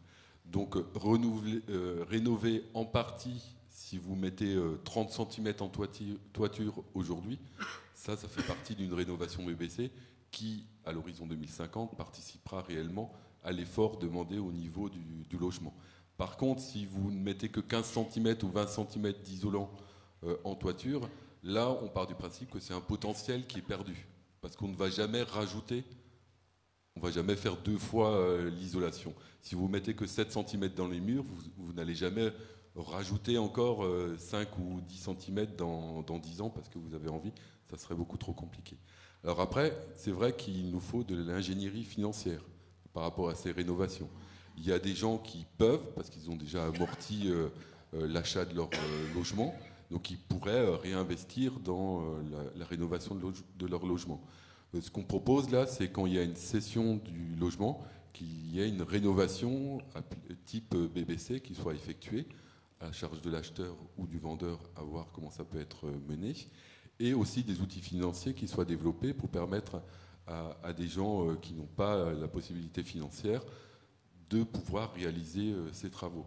Au jour d'aujourd'hui, par rapport à ce contexte, l'énergie est peut-être encore un peu trop bon marché. Si on l'augmente de quelques pourcents, peut-être que ça s'équilibrera aussi. C'est pas assez motivant de votre point de vue pour les investisseurs ou les particuliers. On ne parle pas de l'industrie ou... Faut croire que des gestionnaires de parcs non, de parce qu'il n'y a pas encore spontanément beaucoup de personnes qui s'y lancent, avec des coûts aussi. Au jour d'aujourd'hui, on est dans le début d'un marché, des coûts au jour d'aujourd'hui qui sont relativement élevés, parce qu'il faut former aussi les installateurs. Ils doivent aussi se former à ces nouvelles solutions. Donc on est aux prémices, on est à la phase comme si on achetait le premier ordinateur il y a 30 ou 35 ans. Voilà, c'est des gens qui payent relativement cher pour après créer de la masse et réduire énormément les coûts de... On entend souvent dire que c'est une des grandes difficultés, c'est-à-dire l'incapacité professionnelle d'un certain nombre d'installateurs à adopter ces nouvelles techniques de pose, ces nouveaux matériaux, et leur méconnaissance des produits existants, indépendamment des décisions d'achat ou d'investissement du marché. Est-ce que c'est vrai? Est-ce que ça progresse? Ça progresse, mais c'est vrai que c'est le constat que tout le monde peut mener quand les opérations sont financées en région par les collectivités. Il y a un suivi qui est effectué et on se rend compte qu'il y a encore quelques difficultés pour les installateurs à bien réussir une rénovation complète. C'est relativement simple à comprendre. Bon, on avait peut-être un peu de retard par rapport aux voisins suisses et allemands en termes de qualité, mais surtout que là, il faut travailler avec tous les corps de métier. Et il faut que chaque corps de métier comprenne ce que le suivant va effectuer. Si vous avez le poseur d'isolant qui fait bien son métier en posant bien l'isolant comme il le faut, que ça reste bien étanche. Si l'électricien, comme il le faisait il y a quelque temps, arrive et fait ses saignées après pour mettre ses goulottes, parce qu'il en avait oublié une, pour poser son câble électrique, votre maison, elle n'est pas étanche, elle ne peut plus être BBC. Donc il faut aussi que chacun individuellement se forme, se mette à niveau, et il faut aussi que les chantiers soient bien coordonnés avec l'objectif de rendre des bâtiments performants. On va essayer de répondre à la question sur la pile à combustible, mais j'aimerais que sur la question rénovation, s'il y a un repentir, une demande qu'on puisse... Il y avait BBC, énergie positive. Voilà. Oui, alors c'est vrai que l'énergie positive, quand un bâtiment est en énergie positive, c'est déjà qu'il aura une consommation très basse, et après on va produire de l'énergie, et la principale production d'énergie qu'on va avoir sur ce type de bâtiment, ça va être les capteurs photovoltaïques ou d'autres productions comme ça électriques. Donc vous allez toujours pouvoir le rajouter par la suite si vous êtes déjà BBC, si vous avez envie de devenir encore plus performant. Serge Haus, maire adjoint Riedisheim. Je reviens simplement sur le fait de l'isolation des bâtiments. Je pense qu'il faut surtout que les gens soient conscients qu'il faut une certaine chronologie. Il serait tout à fait ridicule de changer les vitrages en sachant qu'on va aller vers le BBC, je dirais à l'encontre de l'isolation qu'on voudra mettre à l'extérieur. Donc vous voyez, il faut que lorsqu'on prend une décision, qu'elle soit prise à juste temps. Et donc on peut très bien saucissonner l'isolation de son bâtiment, mais le faire à bon escient. C'est-à-dire commencer peut-être par le grenier. Tenir compte des étapes futures. Voilà, c'est ça. C'est-à-dire que si vous changez les vitrages avant de mettre l'isolation à l'extérieur, vous allez de toute façon techniquement créer un pont thermique à un certain moment. Donc il vaut mieux effectivement isoler le mur extérieur et les vitrages les mettre en même temps. Voilà, c'est juste un constat. Un bon conseil. Mais je dois dire, vous savez, mais c'est une réflexion triviale, quand on est un simple particulier, on se sent un peu perdu face à ces nouvelles techniques, ces offres. Ma boîte aux lettres est inondée d'offres de professionnels allemands en français, mais je ne comprends rien à ce qu'ils me racontent et je ne suis pas sûr qu'ils me racontent un scénario, pour utiliser votre expression, crédible. Donc je pense qu'il y a beaucoup de personnes de bonne volonté qui se sentent un petit peu perdus ou qui ont peur de prendre la mauvaise décision, effectivement, comme vous dites, monsieur. Et au fond, ça les retient un petit peu. Ils auraient peut-être les moyens, ils ont envie de faire quelque chose. Ils rentrent finalement dans le cercle vertueux que vous dessinez pour eux, mais ils ne savent pas trop quoi choisir et ils sont perdus dans l'offre. Alors il y a des lieux qui existent, c'est les espaces info-énergie qui sont financés par l'ADEME et les collectivités locales.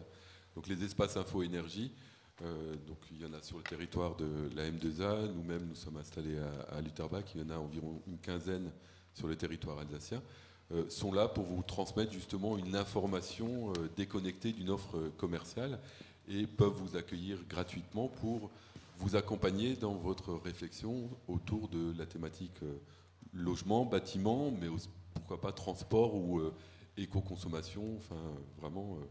on peut vous accompagner sur l'ensemble de votre réflexion. Voilà, alors on va revenir sur la question de la pile à combustible qu'évoquait monsieur. Alors vous avez dit à plusieurs reprises que tout le scénario reposait sur des techniques éprouvées, une grande prudence dans les choix, les options technologiques. Alors bon, ça reste à voir peut-être dans le détail, mais effectivement, vous n'avez pas prononcé le mot pile à combustible. C'est exclu du scénario ou... Alors, c'est pas forcément exclu en totalité, mais c'est vrai qu'on préfère la pile à combustible. Voilà, mise en place sur une voiture, ça demande une industrie complète à rénover, à réinventer. Donc, c'est des solutions qui seront un plus, peut-être, dans l'avenir par rapport à ce scénario, mais au jour d'aujourd'hui, on ne se base pas sur... ce scénario-là de développer beaucoup la pile à combustible. On l'utilise pour faire de l'hydrogène avec la production d'électricité, mais on n'utilise pas de pile à combustible embarquée sur les voitures comme on peut en entendre un petit peu parler. On l'utilise au moment de la production d'hydrogène qui nous permettra de faire notre méthanation et d'injecter le gaz par la suite. On vit dans une société, dans une république et dans un monde qui croit beaucoup au progrès, enfin, à quelques exceptions près, au progrès technique, qui croit encore, peut-être avec quelques désillusions. Et pourtant, vous choisissez délibérément de ne pas faire d'options sur des progrès, des ruptures d'innovation en la matière dans les 10, 15, 20 ans qui viennent. Vous prenez une distance de vision 2050, ça fait quand même presque 40 ans. On peut se dire qu'il va quand même se produire des choses. On est en train d'investir des milliards dans le programme ITER, qui nous amène vers peut-être toute autre chose. Et puis vous arrêtez le compteur technologique au niveau où il est aujourd'hui, sûr, confirmé. Pourquoi ? Alors c'est vrai que ces temps-ci, on parle beaucoup de croyants, qui croient en plein de choses. Alors c'est vrai que c'est pas forcément science et croyance. Logiquement, c'est pas forcément deux choses qui vont ensemble. Voilà, on part du principe qu'on arrive à démontrer qu'avec les technologies d'aujourd'hui, on arrive simplement à diviser par 16 et à être pratiquement autonome. Tout ce qu'on trouvera, on le prendra en plus. Après, par rapport à ITER, c'est vrai que si tout se passe bien, ils trouveront une solution pour le siècle suivant. D'accord. Ça sera un petit peu tard, a priori, d'après nous. 2100.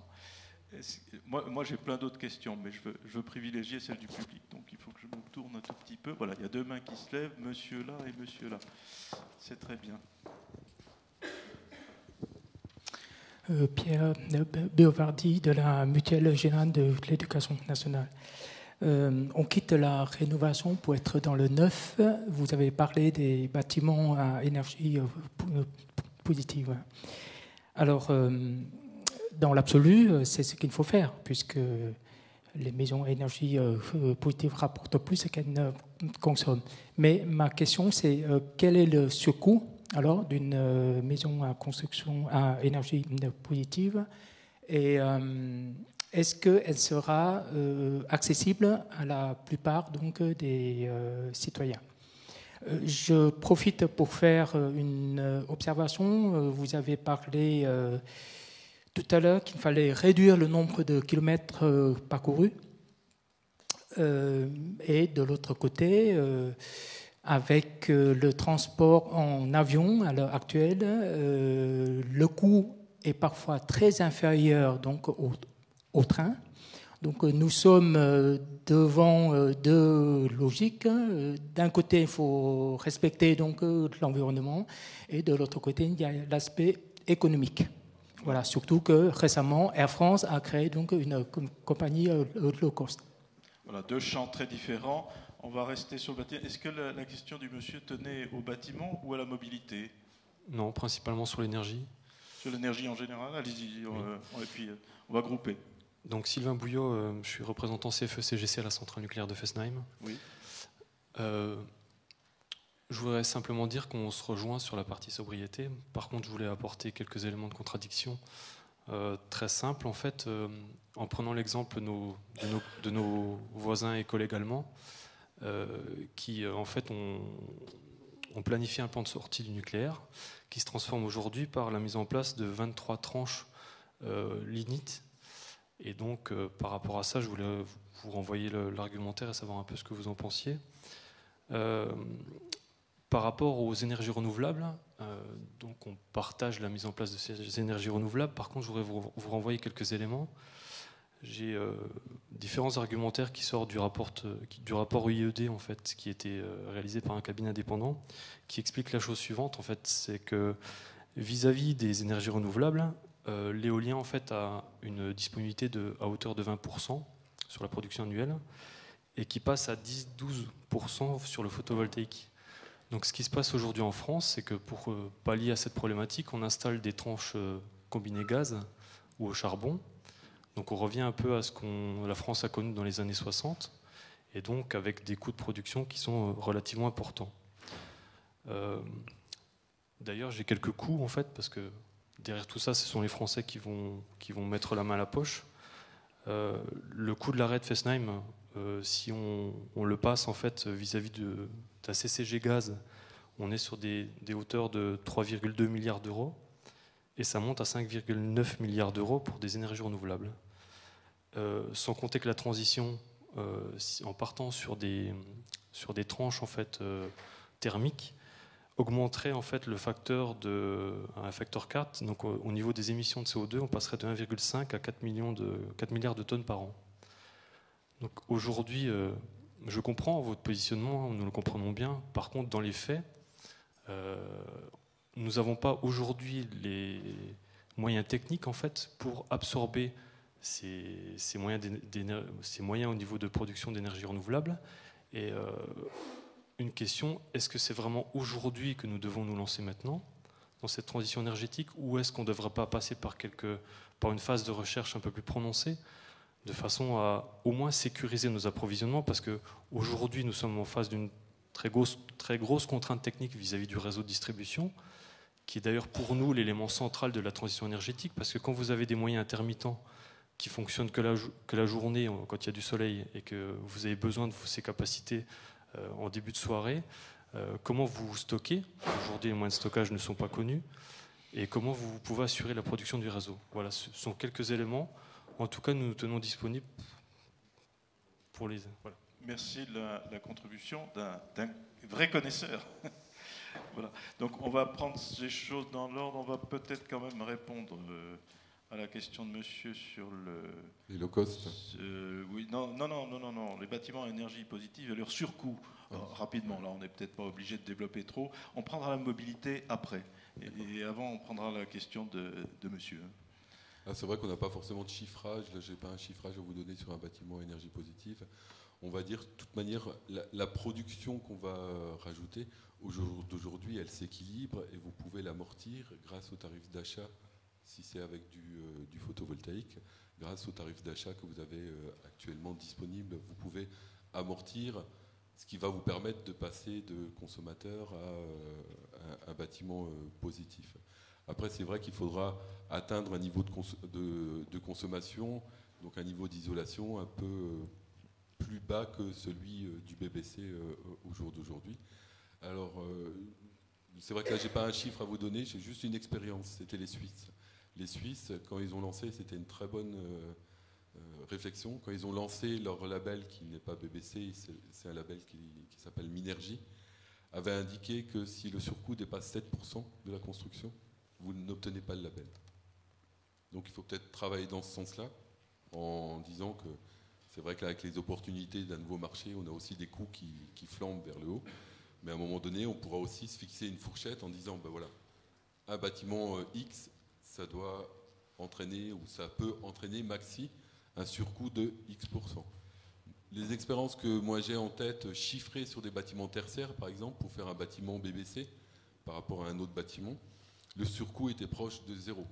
Mais parce que le bureau d'études, c'est Olivier Sidler qui a bien travaillé aussi avec dans le scénario Négawatt, le bureau d'études savait ce qu'il voulait dès le départ et a pu travailler avec l'architecte dès le départ. Donc il a dit non, si vous me faites ce trait comme ça, moi je vais avoir des difficultés à créer mon système d'isolation et de production de chaleur, ce qui va entraîner un gros surcoût. Par contre, si vous le faites comme ça, le surcoût va être réduit, voire on va pouvoir le minimiser. On a créé aussi une synergie entre les concepteurs des bâtiments et ceux qui les réalisent pour limiter ces surcoûts. Je pense que c'est une approche qu'il faudrait avoir. On va garder la mobilité pour... après, je la décale un tout petit peu. Je pense qu'il y a d'autres questions sur la mobilité qui se posent et qu'on essaiera de joindre ensemble. La question de monsieur de Fessenheim, je crois qu'elle est intéressante et elle mérite votre commentaire. Alors c'est sûr, donc comme on vous l'a présenté ici, nous, l'arrêt des centrales, on le met en parallèle avec l'augmentation de la production d'énergie renouvelable qu'on peut avoir sur le territoire, avec des nouveaux métiers à créer. C'est sûr qu'on a des métiers à créer au niveau du réseau d'électricité pour pouvoir comptabiliser et pouvoir bien prévoir la production d'énergie renouvelable. RTE, en 2011, avait fait une prévision de production des énergies renouvelables, parce que RTE, donc Réseau de transport d'électricité, sait combien d'éoliennes, combien de photovoltaïques sont installés annuellement. RTE avait fait une prévision du productible, et l'écart a été de 3% entre la prévision et la réalité. Je crois même que c'était 3% en plus. Donc on sait maintenant prévoir une production, et au fur et à mesure qu'on va augmenter le nombre de points de production sur le réseau, il va falloir qu'on crée des métiers pour justement que ces points de production puissent être utilisés à bon escient localement, d'où aussi l'intérêt d'avoir des réseaux intelligents. C'est un peu l'avenir aussi du système énergétique, d'avoir des réseaux intelligents et des compteurs aussi intelligents qui peuvent assurer un stockage sous forme de batterie dans les voitures ou chez nous d'électricité, ou transformer, comme on l'a dit tout à l'heure, le surplus de production d'électricité en hydrogène pour pouvoir faire du méthane et l'injecter dans le stockage qui nous semble plus opérant, qui serait sous forme de gaz, grâce au réseau gaz qui est actuellement en place, qui peut stocker des milliards de kilowattheures. Actuellement, on a plutôt une vision séparée, électricité, gaz. Nous, il nous faut l'ensemble des réseaux, gaz et électricité. Une nouvelle fois, le réseau gaz et électricité appartient aux collectivités. Donc c'est aux collectivités aussi de voir ce qu'elles veulent faire avec ce réseau. Alors, il y a des expériences aussi qui sont menées au jour d'aujourd'hui sur des réseaux électriques. On arrive à réduire de 30% la pointe. On arrive à réfléchir à baisser, à faire de la sobriété notre consommation au regard d'une production qui peut être renouvelable et bien répondre à nos besoins. Je pense que tout le monde, et voilà, EDF et ERDF, a travaillé, à mon avis, dans cette recherche, comme EDF le fait sur d'autres territoires.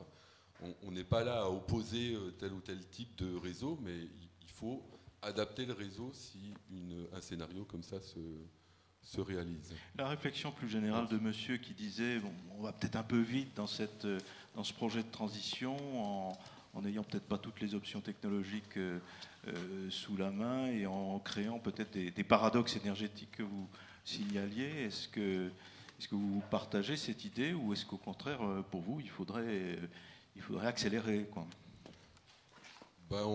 Le rythme de croissance des énergies renouvelables électriques, nous on pense que c'est un rythme qu'il faudrait un petit peu augmenter pour atteindre vraiment ce scénario. À mon avis, on a la capacité et la possibilité de produire plus grâce aux énergies renouvelables, tout en n'interdisant pas d'autres sources d'énergie pour l'instant qui sont en fonctionnement.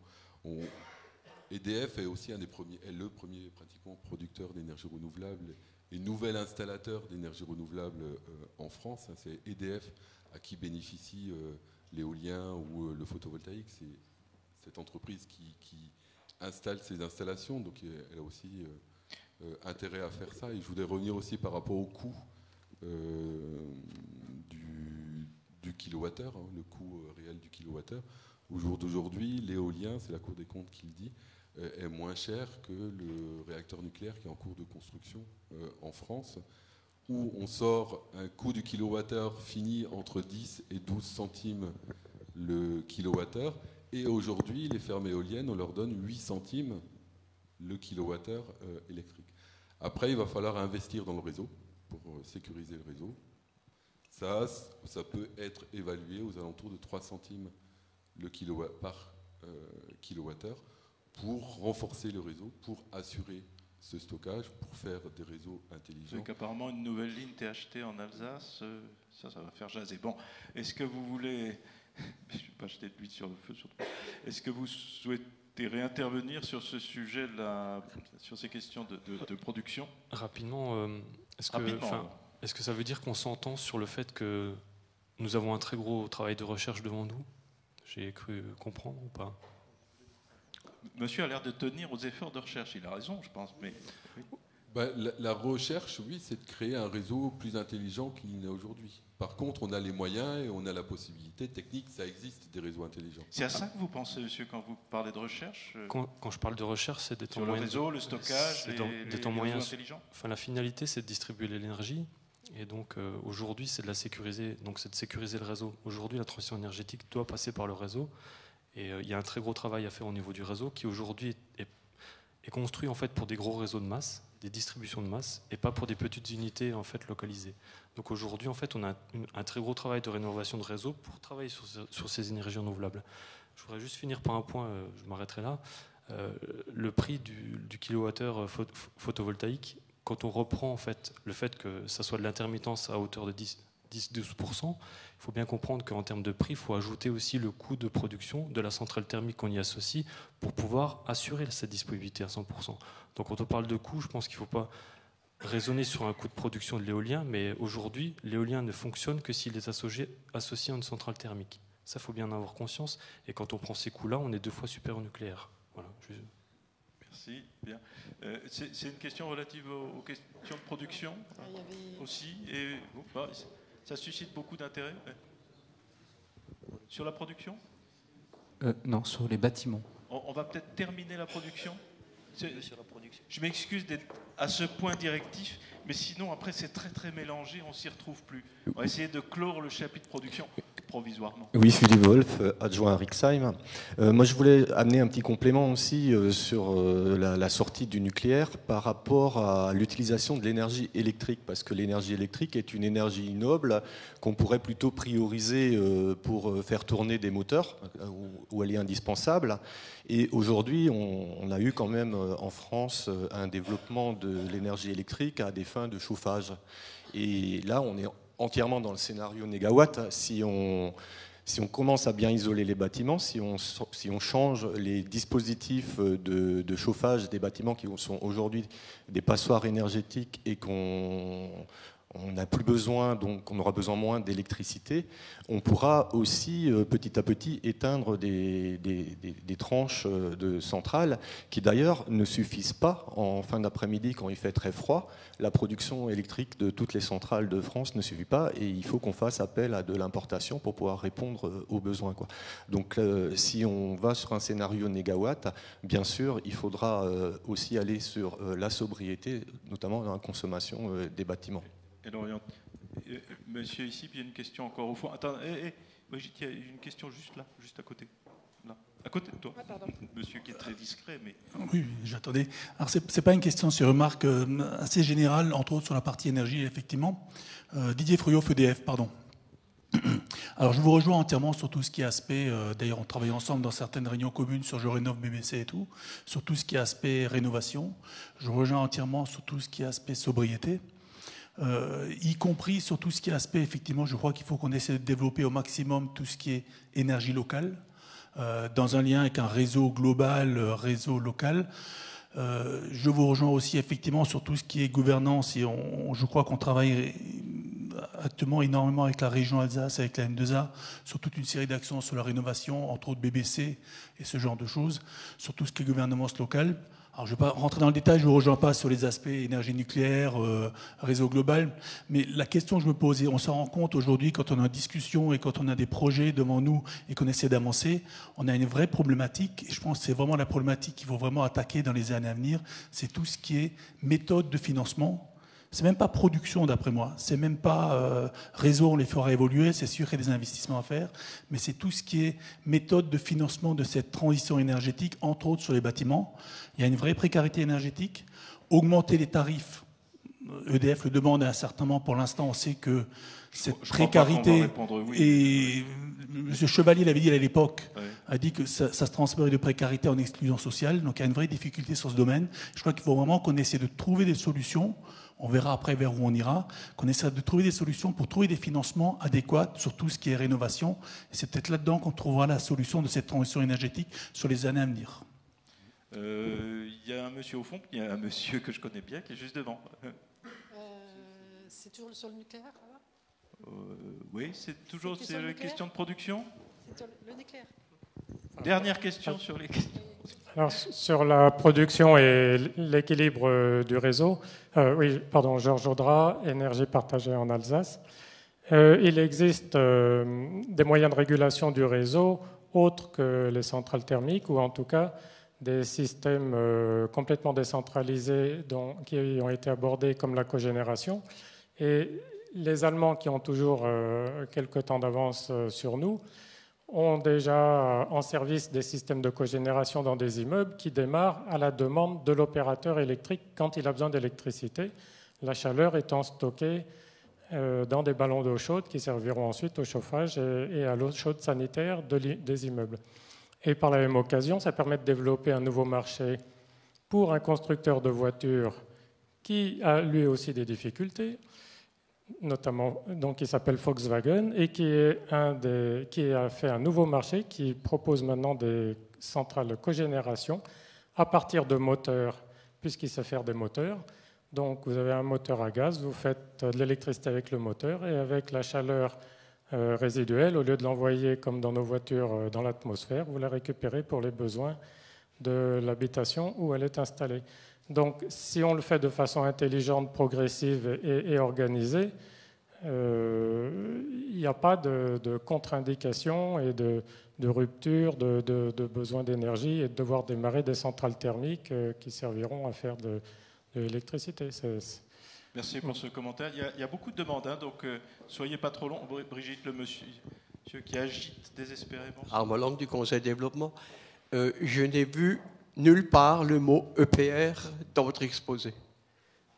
C'est une absence, donc voilà. Et puis encore, monsieur va répondre. Ça tombe bien, je vais vous répondre pour le PR. Donc Gilles Barthes, entre autres, hein, j'ai plusieurs casquettes, mais je suis également administrateur d'Alter Alsace Énergie, dont Gilles Lara est le directeur depuis quelques années déjà. Gilles Lara peut se reposer. Voilà, je vais reprendre un petit peu. Donc je corrige juste un petit mot qu'il a dit que je ne suis pas tout à fait d'accord. Il a parlé de la production, la consommation de la production d'uranium en France. Donc en France, on ne produit pas l'uranium, on l'extrait, il est extrait à l'étranger, je l'ai déjà dit la dernière fois, 100% de l'uranium aujourd'hui est extrait à l'étranger. Monsieur Bouillot oublie. Donc l'uranium, il est enrichi en France, effectivement, et l'usine d'enrichissement de Georges Bessin, qui vient d'être arrêtée en 2012, nous a un petit peu allégé en termes de consommation. Je voulais aussi rappeler, sans vouloir faire une polémique, le coût du nucléaire, on ne le trouvera pas aujourd'hui, on ne le trouvera pas l'année prochaine, on ne le trouvera pas dans 10 ans, parce qu'on ne sait encore pas vraiment comment on gère les déchets. Donc le coût du nucléaire, il faut rester un tout petit peu modeste. Voilà. Alors par contre, quand M. Bouillot dit qu'il ne faut pas se précipiter, en tout cas, il faut se précipiter sur l'efficacité, la sobriété, qui vont effectivement alléger nos réseaux. Donc à mon avis, il n'y a pas besoin forcément de repenser les réseaux en termes de potentiel de transport, parce que si on arrive effectivement à alléger rapidement nos consommations par l'efficacité et la sobriété, les réseaux, ceux qui sont actuels, vont suffire. Merci. On va passer le micro à Gérard Binder, là, il fait partie des gens qui sont tout devant, des bons élèves. Je voulais intervenir sur la production parce que je pense effectivement qu'il ne faut pas arrêter la recherche sur la production d'énergie. Alors c'est bien sûr d'être vertueux, de consommer moins, de faire du renouvelable, mais vu globalement par rapport aux besoins, je dirais, de la totalité de la population, de l'humanité, on ne fera pas l'économie de se servir de toutes les formes d'énergie. Alors dans cela, la production, j'ai entendu le mot EPR, j'ai entendu le mot nucléaire. N'oublions pas que ce qu'on appelle donc l'énergie nucléaire est actuellement basée effectivement sur l'uranium. C'est-à-dire l'uranium, c'est compliqué, on le cherche à l'étranger, il faut le séparer, il faut l'enrichir. Ce sont des usines extrêmement lourdes, extrêmement coûteuses. Mais n'oublions pas surtout que ce choix de la technologie uranium a été fait à la base par des militaires. Il a été fait à la base par des militaires parce qu'ils ont pris la réaction nucléaire permettant de produire le maximum de plutonium dont on avait besoin pour faire des bombes. Ne l'oublions pas. Or, il existe d'autres filières et d'autres technologies dont rien ne fonctionne actuellement, hein, mais des techniques qu'on appelle à sel fondu, qui font appel à d'autres composants radioactifs, le thorium en particulier, qui a la propriété d'être 4 fois plus abondant que l'uranium à travers la planète. Et il y a là, je dirais, un champ complet de recherche. Alors c'est évidemment des réactions qui se passent tout à fait dans un autre contexte, à d'autres températures, ça se passe à 1000, 1300 degrés, mais ça a des vertus absolument extraordinaires. Si une telle centrale, par exemple, devait être à l'air libre, l'effet immédiat, c'est qu'il n'y a pas répartition dans l'atmosphère, mais que ce sel se fige tout de suite et revient à température ambiante sous la forme d'un solide. Donc n'arrêtons pas la recherche, y compris sur les méthodes de production, quelles qu'elles soient. Mais alors, je crois qu'il n'y a pas de thorium dans le scénario des possibles exposés par Gilles Lara. Encore une observation. Ce soir, vous vous êtes très très bien réveillés. C'est mieux que l'autre fois. Loïc Richard, Conseil de développement. Je m'interrogeais, à travers l'exemple du bâtiment, sur le processus de décision qui conduit à agir. Parce qu'on voit bien, on parle des solutions, on est capable d'être intelligent, de se dire qu'il y a du débat.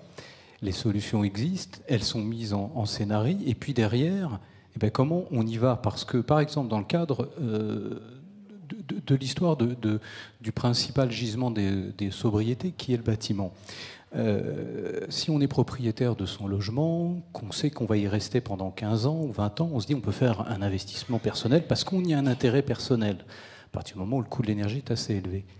Ça se complique un peu lorsqu'on est actif avec l'obligation de plus en plus de bouger de logement et qu'on n'a plus qu'un horizon de quelques années éventuellement avant de quitter son logement, ce qui est une tendance qui, je pense pas facile à intégrer dans un scénario. Et puis, après, il y a quand même, par exemple, en Alsace, 28% de personnes qui ne sont pas propriétaires, alors soit dans le parc privé, et là, comment on amène un propriétaire bailleur qui ne paye pas les charges d'énergie à s'engager dans un programme d'isolation? Et puis, il y a alors c'est un peu facile pour les propriétaires publics. Il y a le cas des copropriétés également qui aujourd'hui démontre que c'est un modèle qui pose problème puisqu'il y a une paupérisation dans les copropriétés et un processus de décision pour des travaux lourds qui est quasiment impossible à prendre. Or, dans les villes, on est souvent sur des copropriétés. Voilà. Alors, mais Gilles Lara a des choses à dire. C'était pas plus tard qu'il y a 2 jours. Donc, un colloque puissant sur ce sujet. Voilà, donc en fait ma question de façon générale, c'était à travers cet exemple, c'est de dire quel est le processus qui conduit à cette décision pour aller vers cela. Est-ce que l'on considère qu'il faut avoir une somme de décisions individuelles qu'on va attendre parce qu'on va convaincre, ou est-ce qu'il faut avoir des décisions plus collectives, c'est-à-dire un peu plus contraignantes? Voilà. Alors, Gilles Lara va essayer d'élaborer un tout petit peu là-dessus. Juste un point d'ordre. L'heure tourne très vite. J'aurais voulu qu'on parle un peu de transport et de mobilité, parce que moi, il y a beaucoup de choses qui m'ont interpellé sur ce chapitre-là. Je vois bien qu'on ne pourra pas le traiter ce soir. Ce serait faire injure à la profondeur de ce sujet. Donc, monsieur, votre question restera sans commentaire particulier. Mais je suggère aux organisateurs d'inscrire la mobilité, les questions de transport, dans une prochaine soirée, puisque c'est un sujet très large en soi. Je ne crois pas que ce soir on y arrivera. Mais sur les questions que... Alors peut-être aussi par rapport à l'équilibre du réseau électrique, c'est vrai, ce travail il est mené, les scénaristes, il y en a qui travaillent vraiment sur l'équilibre des réseaux, et voilà, ils n'ont pas tiré un trait en disant en valeur absolue, on y arrive, et ainsi de suite. Non, ils travaillent. Ils ont travaillé sur l'équilibre réel du réseau avec les solutions que je vous ai présentées, la concomitance et le fonctionnement intelligent des 2 réseaux gaz et... hop, je l'ai perdu, le fameux... Voilà, des réseaux gaz et électriques avec différentes solutions, que ce soit la pile à combustible ou la méthanation, pour équilibrer ce réseau. Stockage sous forme de batteries avec les voitures électriques, on pourrait stocker, enfin, ce que aussi EDF et d'autres veulent faire. Il n'y a pas... Voilà, c'est vraiment un travail de fond qui est mené, et je crois qu'ils invitent souvent aussi les professionnels complémentaires sur ce domaine pour échanger là-dessus. On est vraiment séparés par rapport aussi... là, c'est le transfert de l'électron vers le consommateur et la production qui peuvent être vraiment dissociés. Quelques mots quand même sur la faisabilité de ces projets en copropriété, avec une mobilité individuelle plus grande, etc., là, je pense qui pose de vrais problèmes. Il y a beaucoup de choses à inventer. Il y a de l'ingénierie financière à inventer pour motiver certaines copropriétés ou motiver certains particuliers. Je pense dans quelques temps peut-être que le reste à vivre avec un outil financier adéquat sera plus important pour la personne qui va s'engager dans une rénovation thermique, parce qu'il aura économisé beaucoup d'euros grâce à cette rénovation. Ça peut aussi être des initiatives privées qui permettent, au travers par exemple d'énergie partagée, au travers d'autres réflexions, d'accepter de n'avoir que 2 ou 3% de rendement sur un argent qu'on placerait sous forme de contrat de performance énergétique pour la rénovation de bâtiments privés ou de bâtiments publics. Au jour d'aujourd'hui, c'est vrai qu'on se rend compte que les outils existent, mais on a des temps de retour des TRI, des banques qui prêtent de l'ordre de 5, 7 ou 10 ou 15%, ce qui fait que ce n'est pas très intéressant pour le client final. Il ne s'y retrouve pas, son reste à vivre, donc l'économie liée aux réductions des frais de chauffage par rapport à ce qu'il doit rembourser n'est pas positif pour le consommateur. Donc tant qu'on n'est pas dans ce cadre-là, c'est vrai qu'on a du mal à envisager quoi que ce soit. Donc là, la solution, c'est de rendre aussi obligatoire à chaque session du logement. Après, je sais qu'il y a des villes comme Barcelone qu'on a traité de fous parce qu'ils ont rendu obligatoire à un moment donné l'étude et la mise en place de capteurs solaires pour la production d'eau chaude. On les a traités d'incompétents, de fous, et finalement, une bonne partie de l'Espagne s'est lancée dans le même projet. Je crois qu'il peut y avoir... C'était juste un peu en avance, c'est quoi? Voilà. Il y a un accompagnement, il y a osé, c'est aux élus locaux, c'est aux communes ou aux territoires groupés de réfléchir à ce qu'ils peuvent proposer sur leur territoire comme outil et à réfléchir à ce niveau-là. Mais c'est vrai que dans certaines copropriétés, j'ai participé depuis que je suis à Alter Alsace à beaucoup d'AG de copropriété. Au début, quand j'ai commencé, je suis sorti de fac et je suis allé tout de suite à Alter Alsace. Ma première AG de copropriété, les gens, ils se couraient après avec une chaise pour se taper dessus. Merci. Donc, je ne pense pas que ce soit l'énergie qui va résoudre leurs problèmes. C'est d'autres cas. Et une fois que tout est serein dans la copropriété, je pense qu'on peut arriver avec un mieux vivre. Voilà, il faudrait récupérer l'énergie qui gaspille à se taper dessus. On aurait pas mal dans les copropriétés, en tout cas. Alors, je suis conscient que c'est un peu frustrant parce que les questions de mobilité de transport n'ont pas été évoquées. Moi, ça me frustre parce qu'il y avait des choses qui m'ont un peu choqué, enfin pas choqué, mais interpellé dans le scénario présenté par Gilles. Je me demande pourquoi finalement les collectivités s'esquintent à financer des aéroports et des choses comme ça, puisque de toute façon il va falloir réduire le kilométrage parcouru en avion. Bon, il y a beaucoup de questions, on ne va pas pouvoir les traiter ce soir, mais sûrement vous allez revenir pour nous en parler. Donc pour ce soir c'est terminé, voilà. On se retrouvera certainement dans un avenir assez proche qui reste encore à organiser, mais je voudrais passer le micro, la parole à Luc Gaillet, le patron de cette maison, pour conclure. Bon, ça va être extrêmement bref, et au nom de Josh Piguel et de Gérard Bader qui co-organisent avec nous cette soirée, je remercie Gilles Lara pour la richesse d'informations qu'il nous a données. On est quelques-uns à penser que la technologie, c'est important. Il y a des potentiels dans la technologie, mais vous nous avez montré un scénario qui est cohérent avec les technologies actuelles. Et on sait que ce qui est le plus difficile quand on est un peu ingénieur, c'est pas tellement d'inventer les technologies, c'est les freins culturels à la mise en œuvre. Donc il y a un gros travail avec les technologies actuelles. Merci Antoine pour ton animation. Merci à vous tous pour la densité des questions. Et j'ajouterai le calme des débats. Ce sont des sujets qui parfois peuvent fâcher. On en a parlé de façon avec de l'écoute mutuelle, du dialogue, très belle qualité de débat. Notre ambition collective, c'est une meilleure prise en charge par notre territoire. Alors la M2A est très précoce sur le sujet, avec son implication dans l'agenda 21, mais l'objectif est d'aller beaucoup plus loin. On est peut-être très en avant en France, c'est ce qu'on dit dans la préparation de notre cycle de conférences, mais nos voisins suisses, allemands, autrichiens ont beaucoup à nous apprendre et on le fera dans d'autres conférences. Alors quelle est la suite? La suite, c'est de poursuivre les débats. Donc rassurez-vous, les questions qui n'ont pas été traitées ce soir seront ouvertes, et puis elles sont ouvertes dans le cadre du grand débat sur la transition énergétique. La discussion est complexe, donc il faut vraiment qu'on puisse échanger. Il faudra un peu structurer les thématiques. On a commencé ce soir, mais on commence à être assez clair sur les différentes thématiques. Et surtout, et c'est le plus important, c'est pas simplement de parler, c'est aussi de faire.